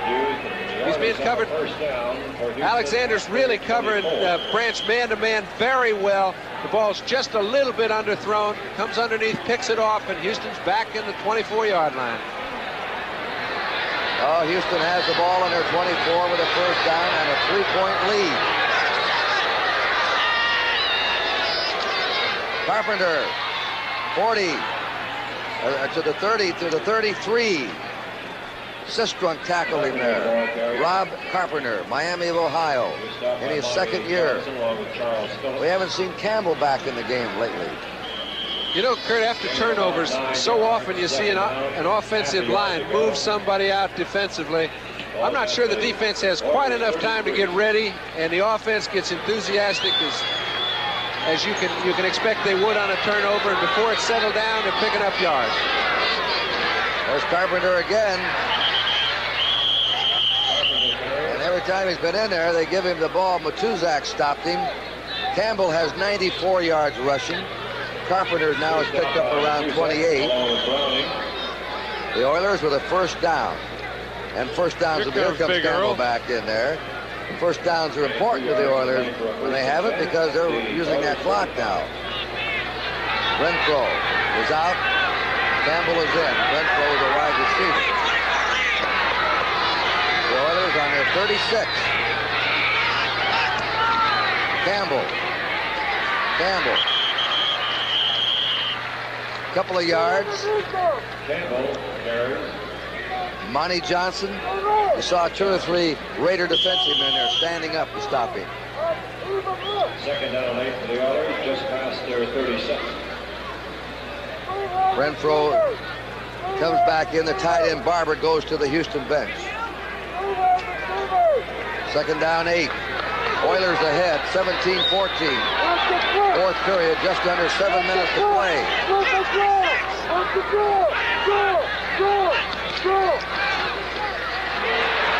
Campbell broke the tackles to the 40. Matuzak lost him behind the line of scrimmage. Dave Browning finally set him down at the 40-yard line of the Oilers. Third down and 6. Matuzak made a fine play, however. His broken hand makes it kind of tough for him to tackle anybody, let alone an Earl Campbell, all by himself. He did force the issue. Campbell picking up 2 yards, which gives him almost 100 for the day, was very hard-earned and puts him in a 3rd and 5 situation. I think Campbell's around 98 yards. 98 yards for Earl Campbell, rushing. Carpenter on a draw. First down. Oilers, another first down. Well-executed draw play with a lone setback. You know, you mentioned the draw, and in previous weeks it's become almost an obsolete play because the way the pass blocking is set up, it's differentiating from the run blocking. It's kind of hard to entice a lineman in and get him out of the way. However, Houston says they've had a lot of effectiveness, letting the outside fellas go, pushing them out of the way, holding them tight up front. We saw that happen then, and they've got it first. The Oilers are on their 49. They've clicked off 3 first downs in a row. Campbell's back in. Campbell has the ball and should have his 100 yards for the game. Dave Browning, again, the rookie, right in from the University of Washington, stopped him. The first rookie, really, to make the defensive starting lineup. Campbell now has 100 yards in this game. He did not start. He was questionable, trying to recover from a pulled hamstring muscle. And they're a bit concerned about those big, thick legs of his. Really have these muscle pulls. Remember Bulash, TCU, Colt. Earl Campbell, the 45. They're going to give him a lot of swimming and stretching exercises. You know, winter. Some guys seem to be susceptible to hamstring pulls. Other fellows don't. I don't pretend to be a physician and know the problem, but I know that I've seen all different types, molds and looks. I don't think there's one specific physique that lends itself to hamstrings. Third down 5. The important thing for the Oilers are using the clock. They've had the ball about the last 3 or 4 minutes. Carpenter, he's stopping that down at the 46. No gain, Rob Carpenter. Hit by Pat Toomey. They're still Phil Villapiano. And they're still playing that 4-3 defense. They haven't played an awful lot of it, but we very seldom see it used by Oakland in anything but a passing situation. These last 2 plays were not necessarily passing situations. They stopped Houston cold. Cliff Parsley in punt formation. There's Neil Colsey, the Raider safety man. 3:42 to go. Stabler will have to have another one of his patented come-down-the-field executions. How many times do we see it? It's a very tough thing, too, having thrown a few interceptions that weren't well-thrown balls, having to come back. This man can do it. They're taking all the time. Gets it a high one. It is going to be I think they got it. Call it a touchback. Tried to get in there and bat it back out, but he didn't do it. It's a touchback. The Raiders will take over on their own 20 with a timeout to score. Houston 17, Oakland 14. Very close. From Marina Del Rey to Marblehead, even landlubbers know the best thing to sail into. Beer makes it good. 14 seconds remaining in this game, and it's another late come-from-behind situation, staring Ken Stabler in the face. He's been through this many, many times. But he's not up against just an ordinary defensive team right now, the Houston Oilers. They've been tough to move on today. Stabler with 3 wide receivers. Shoots it out wide at Biletnikoff and nearly intercepted. Biletnikoff nearly made a spectacular catch. Mike Reinfeldt was right on him there and almost deflected into another Oilers' hand. They also got a good pass rush on Kenny. His offensive line held him out just long enough to allow Biletnikoff to come inside. Got a hand on it, but that catch was a little bit beyond the call. You know, John, the Oilers lost a couple of tough ones last year with decisions that went against them, officials' decisions. I asked Bum Phillips before the game if he had a better club than last year. He said, absolutely. Well, I think it's very evident. Because we are a good team. The Raiders knew that. There's the protection for him. That's Dave Casper. Out of bounds he goes. He has a first down. Dave Casper. Robert Brazil drove him out. Now this is what I think differentiates Stabler in the last phase of a football game. His attention is so keen. Stabler's making a pass block, coming out late. Now it's Brazil's job. He's got to cover him all over the field. Casper gets a good break on the ball. Stabler was actually going to the right side of the field at the last moment, saw him, came over to Casper on the dead run. That's how you keep drives alive. The Raiders have 3 timeouts left. The Oilers have 2. Raiders have a first down in their 31-yard line. 3 minutes to go. And Houston ahead by 3. Sidearm goal. Houston defensive player, that's 33, J.C. Wilson. Tough catch for him, but he almost had the crack at it. He does not want to get caught with the ball back there. You'll see him take chances trying to throw the ball into holes where nobody can catch it. Vanasak replaces Van Egan.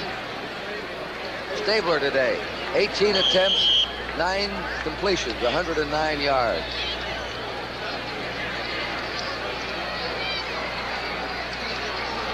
So far, it's been very good secondary coverage by the whole defensive backfield unit for the Oilers. Second down, 10.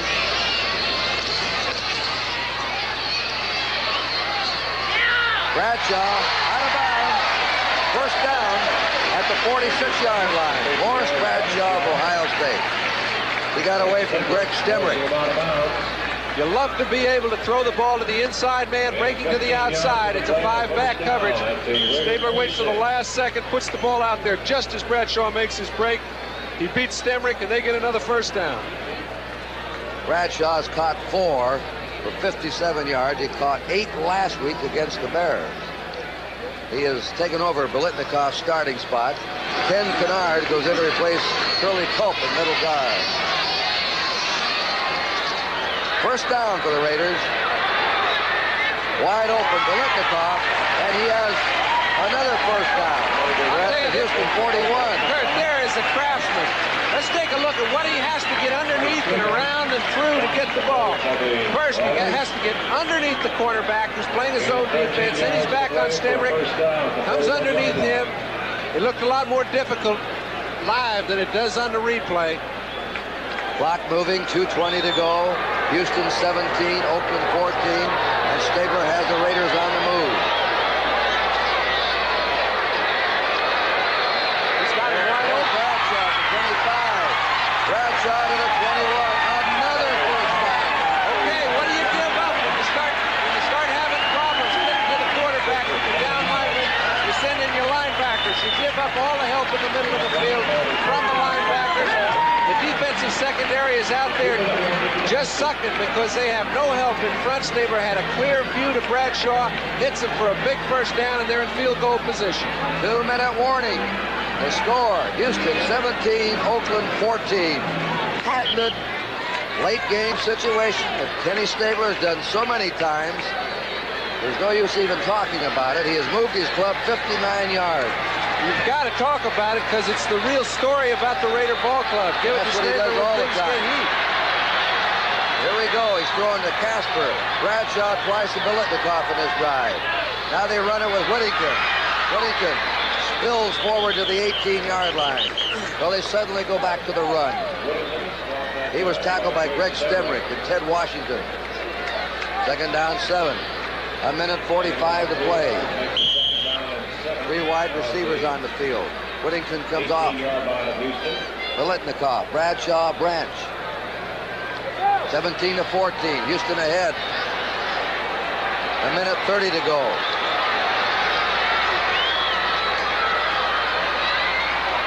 No rush. Casper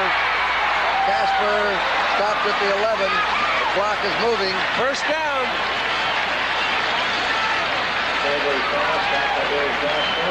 Okay, Stabler comes back, looks to the left side. He's got Casper as an outlet. Standing by the sideline, Ted Washington makes the play. The Raiders call a timeout. We'll be back with a score 17-14 Houston. Greatest 6 out of 7 on this drive. He has taken them 70 yards from his own 20 to the Houston 10-yard line. There's the time, and there's something to play around with this time. Well, right now, he does not want to give the ball back to Houston if they kick a field goal. Plenty of time for Houston to get back and win the ball game late. I expect him to run the ball a couple times, trying to get in a good field position, then take a shot for the end zone. Maybe only one run will run the clock off enough, but I think he'll do that. They have 2 tight ends in. This is Whittington. Whittington is a 4. Stays in bounds when they put him down. The clock is moving. I doubt he'll call a timeout. Houston. Yeah, he did. Now it's backed up. They take a timeout. Oakland has 1 timeout left. 58 seconds to go in the game. Stabler. Back again. Yeah, I can recall so many. Well, I remember Blanda with a run he had here, and then Stabler in those playoff games with Miami and New England in the last 2 minutes, what he did. Time permitting.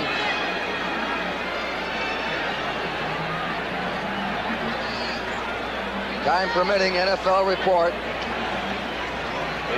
All the scores and highlights of today's game. All right, John, it's second down, 4 to go for a touchdown. Okay, now I don't believe they have any more timeouts left. They have 1 left, I've found. So they still have time to do anything they like. They've got 58 seconds. If they score, they don't want it to be a field goal. They've got to get it in the end zone to keep Houston from being able to win the ball game with a field goal. They've got all the power boys in there. 3 tight ends. Van Egan, Whittington. They're going to Branch is the only wide receiver they have. Tough 4 yards down there against Houston. Second down, 4 to go for a touchdown. Whittington. You all be careful. Third down and 3 to go for a touchdown.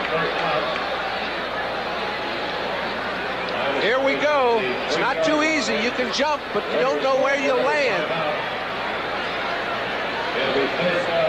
And again, the Oilers have taken time. They are now out of timeouts. Vanasak's into the game. Van Egan is out. There's your score. There's your time. They took the ball over, the Raiders, on their own 20 with a little over 3 minutes to go in the game. And now they're on the Houston 3-yard line with 47 seconds remaining. Errol Mann sitting there with a little routine chip shot to complete a tie and send us into overtime for the 3rd time in 6 games, Kurt, that we've been watching. We had the overtime last week against the Bears. And Bum was in overtime last week at Cleveland and won that one. I think it's a good rule. There should be a winner.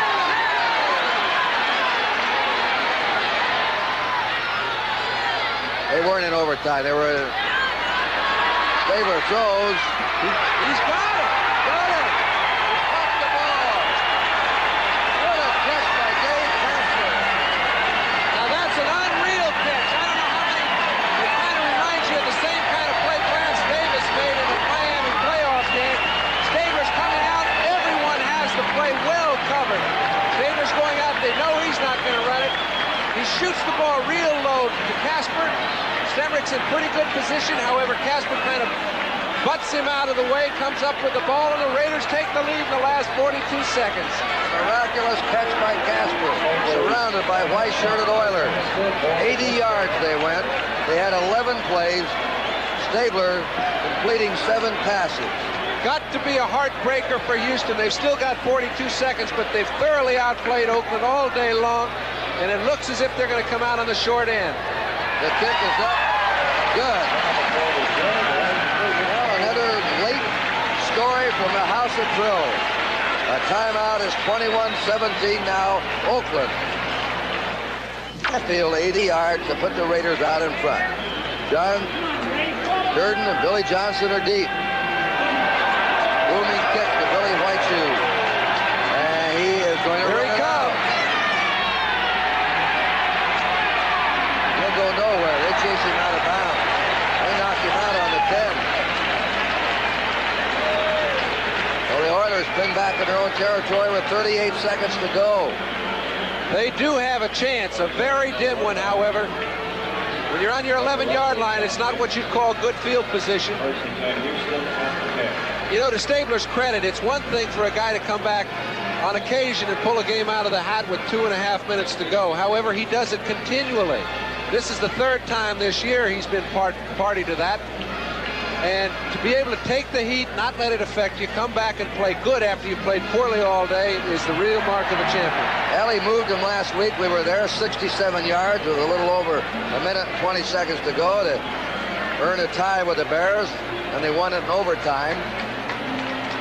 Houston beat their opponent last week, Cleveland, not in overtime, but in the last seconds on a fresh field goal. They rallied. And unless Houston pulls this one out, this is Robisky coming out, this is going to be a tough loss to take home for the Oilers because they have a very impressive football team, a solid team, and they've dominated most of this game.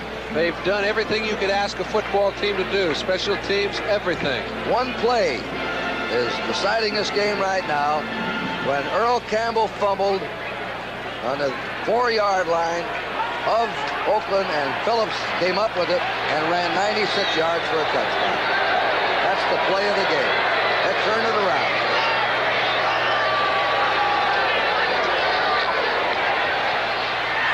Pastorini, flag is down. Ronnie Coleman has it, but they dropped the flag. The clock stops with 32 seconds to go. Campbell had not fumbled. Well, if is a big word, anything. This is holding against Houston. Even if Campbell had stopped on the 3-yard line, Houston would have had a 2nd and 3 to go for a touchdown. Probably would have scored. Campbell's had over 100 yards today, by the way. A great looking rookie. Sure, a lot of times you can fumble and your own man falls on the ball. You know, how many times do you see a fumble of a team going into a touchdown fall in the other team's hands and the guy gets up and runs 96 yards? Now that's what you call blind luck, no matter how you cut it. A Houston touchdown would have given them a 24-7 lead.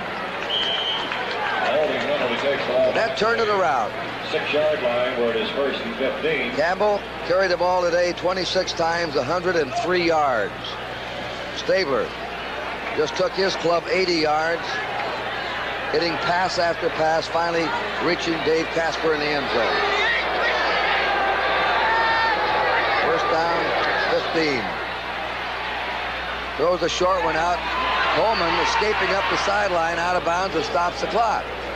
1st down at the 28-yard line of Houston. Big play. They got out of the hole. They got a 22 or 3-yard gain. They've got some field position to work with, and they've still got 26 seconds. You can bet he's going to let his big playmakers go down the field. Good catch by Coleman. The Oilers need a touchdown. They're 4 points short.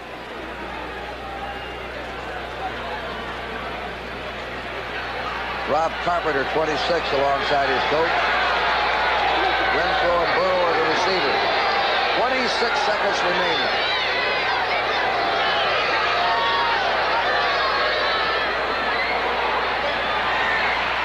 a short one to Coleman. Coleman is to the 39. He has a first down. They've stopped the clock. Timeout call for Houston. They look to the chain sticks. Houston had 2 timeouts remaining. This one may be on the officials to measure. Well, they've awarded him a first down. And now the timeout is charged to the Oilers. 17 seconds to go. The Oilers have one more timeout. They've got one timeout. They need a big play. It could be in the center of the field or to the sideline. When they get that, they'd have an opportunity to throw 2 balls in the end zone, hope somebody comes up with it. John, I know many fans are saying, well, why doesn't Pastorini just rear up and just throw that ball as far as he can down the field? Why is he throwing short? Well, he's trying to get himself in a position where he can throw the ball down the field into the end zone and come up with a big play. At this point, he'd need 3 big plays. More often than not, the defense is going to come up with a ball. You don't have any position. They've got the edge, but you have to take whatever chance you can take. I think he's taken as much time as he can to get the ball into the position. Now he's going to go 25, 30 yards down the field. If that's complete, you can bet the ball will be going in the end zone. 21-17, the Raiders. 17 seconds to go. First down for the Oilers. Just short of their 40-yard line.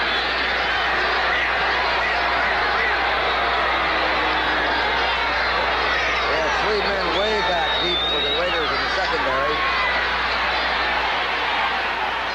And that one is incomplete, nearly grabbed by Neil Colsey. It was intended for Ken Burrow. 0-0 crossing. Colsey had his hands on it. Burrow was trying to find a hole in the center of the field. They're leaving a little vulnerability there, but time is on their side. They can afford to do that. Burrow couldn't find one. Almost lost a head. Stabler and Casper, the winning battery right now with 12 seconds to go. Casper caught the touchdown pass. Stabler threw it. 4-yard toss. Difficult catch for Casper. Second down, 10 for the Oilers.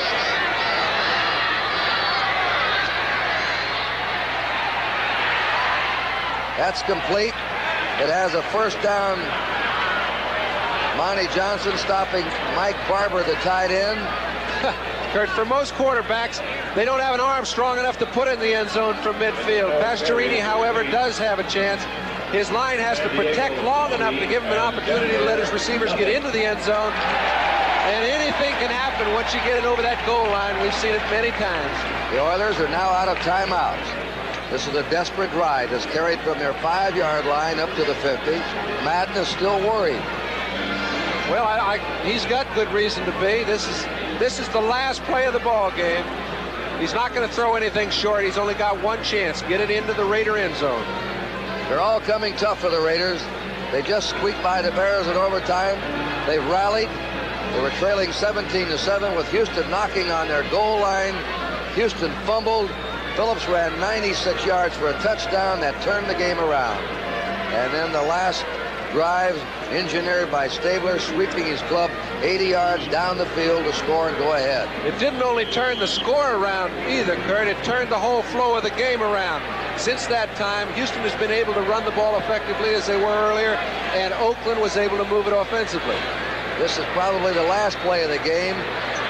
Look at the field. Look back to the right. Look at where they're playing, the secondary. They have 4 men back there on the 10-yard line. But it'll be almost impossible to complete a long pass against them. Ken Burrow in motion. The toss is out. It is intercepted. Jack Tatum intercept. It's all over. Oakland wins the game. Tatum intercepts in the last play of the game. And there's the final score. Oakland 21 and Houston 17. Another fine comeback, a tough loss for the Oilers. We're a good all-around football team. Almost unbelievable, wouldn't you say? John Madden going on in. Final score, there's Bum Phillips. Remember, the World Series. Tuesday, October 10th at 8 p.m. The executive producer of NBC's NFL football is Don Ohlmeyer. The telecast of today's game has been produced by Michael Wiseman. Directed by Ken Fouts. Technical director is Dick Roker. Associate Director Jim Marcione. Stay tuned now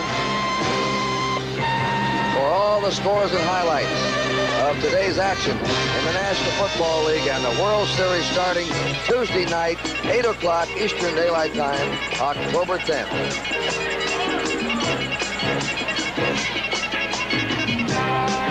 Haley Mills. Here comes the rush. He sidesteps. Can he throw? He can't. The ball flipped forward is loose. A wild scramble. 2 seconds on the clock.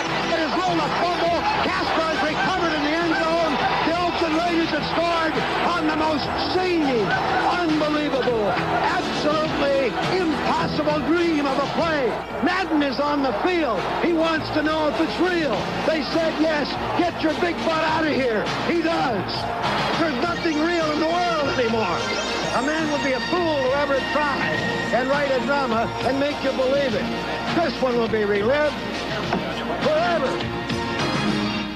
Hi, I'm Mark Ubanias, and for the next 30 minutes, we're going to take a look back at the players, coaches, and events that shaped one of sports' most incredible success stories. The Oakland Raiders started as a team of last-minute replacements, cast-offs, and incorrigibles, and they found a home right here in Oakland. And over the years, they forged themselves into one of the NFL's most feared teams, a team that put wide-open offense back on the field and contact back into the sport. And along the way, they developed 6 of the greatest players ever to play the game. The ball on the 13, 2nd and 10. Stabler back, looks left, throws right. Biletnikoff, a leaping catch, touchdown Oakland! Holy Greg Biletnikoff just made a miracle catch with Tim Foley all over it. Wide receiver Fred Biletnikoff worked his way into pro football's Hall of Fame with determination, sure hands, and an uncanny ability to catch the football in traffic when it counted. Though he lacked great speed, his 76 career touchdowns are an all-time Raider record. And during his 14 years wearing the silver and black, Biletnikoff had 10 straight seasons with 40 or more catches. He totaled nearly 9,000 career yards. In Super Bowl 11, Fred Biletnikoff led the Raiders past Minnesota to their first World Championship. His 4 clutch catches earned him Most Valuable Player honors. A 4-time All-Pro, Fred Biletnikoff epitomized Raider grace and discipline and set a standard of excellence by which all receivers can be measured.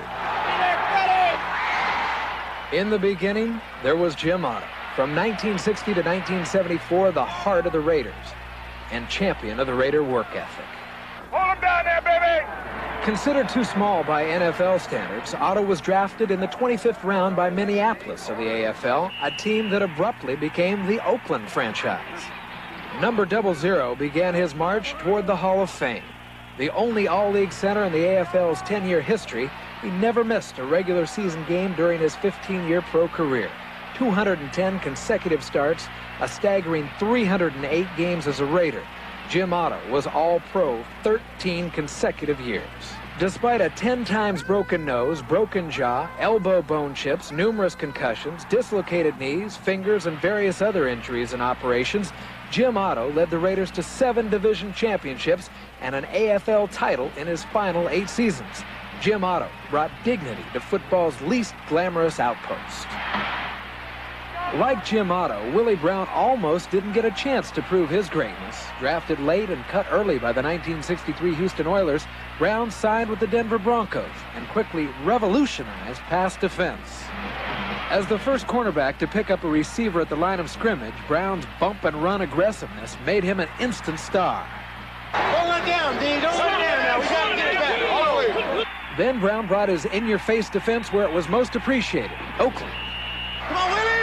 Full speed, open up the gas now, come on, put your foot in, For every one of his 16 pro seasons, Willie Brown had at least 1 interception, an NFL record. In all, 54 interceptions, 39 as a Raider, 7 times an All-League selection, 5 times an AFL All-Star, and 4 times selected to the Pro Bowl. Willie Brown, one of the premier defensive backs of all time, rightfully has his place in pro football's Hall of Fame. Watch the stunts, watch the stunts.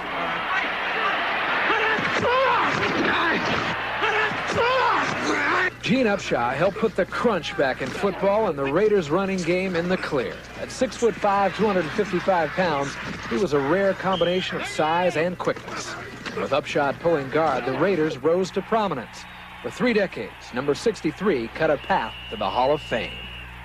Well, as an offensive lineman, running and leading a sweep was the greatest joy that I had. Yeah, it's sort of nice when you turn the corner and you look into that defensive back's face, and he looks a little frightened because he's got 260 pounds running at him, and you don't know which way to go. 8 times he received All-Pro or All-Conference recognition, 7 times an All-Star, a club record 24 playoff games, and 217 league games, 207 in a row. And Gene Upshaw is the only player in NFL history to play in Super Bowls in 3 different decades. Next to Gene Upshaw, number 78 offensive tackle Art Shell. It was Shell with precision blocking who helped control the line of scrimmage. Never was the Raider running game more productive than during his 15-year career. And it was Art Shell who played a key role in Super Bowl 11, allowing Raider runners to set what was then a Super Bowl record. But no one appreciated Art Shell more than the Raider quarterbacks. Loose quarterback coverage. They're way off. They don't want to give up the bomb. Lamonica is back. He looks. He's throwing deep for Wells in traffic. It's Vanderbilt. Wells catches the ball. Wells has caught the ball. Wells has caught the touchdown. The 2 tight ends are lined up as tight ends. Back goes Darrell to pass. He's looking for Smith, but instead goes down the middle. Chester.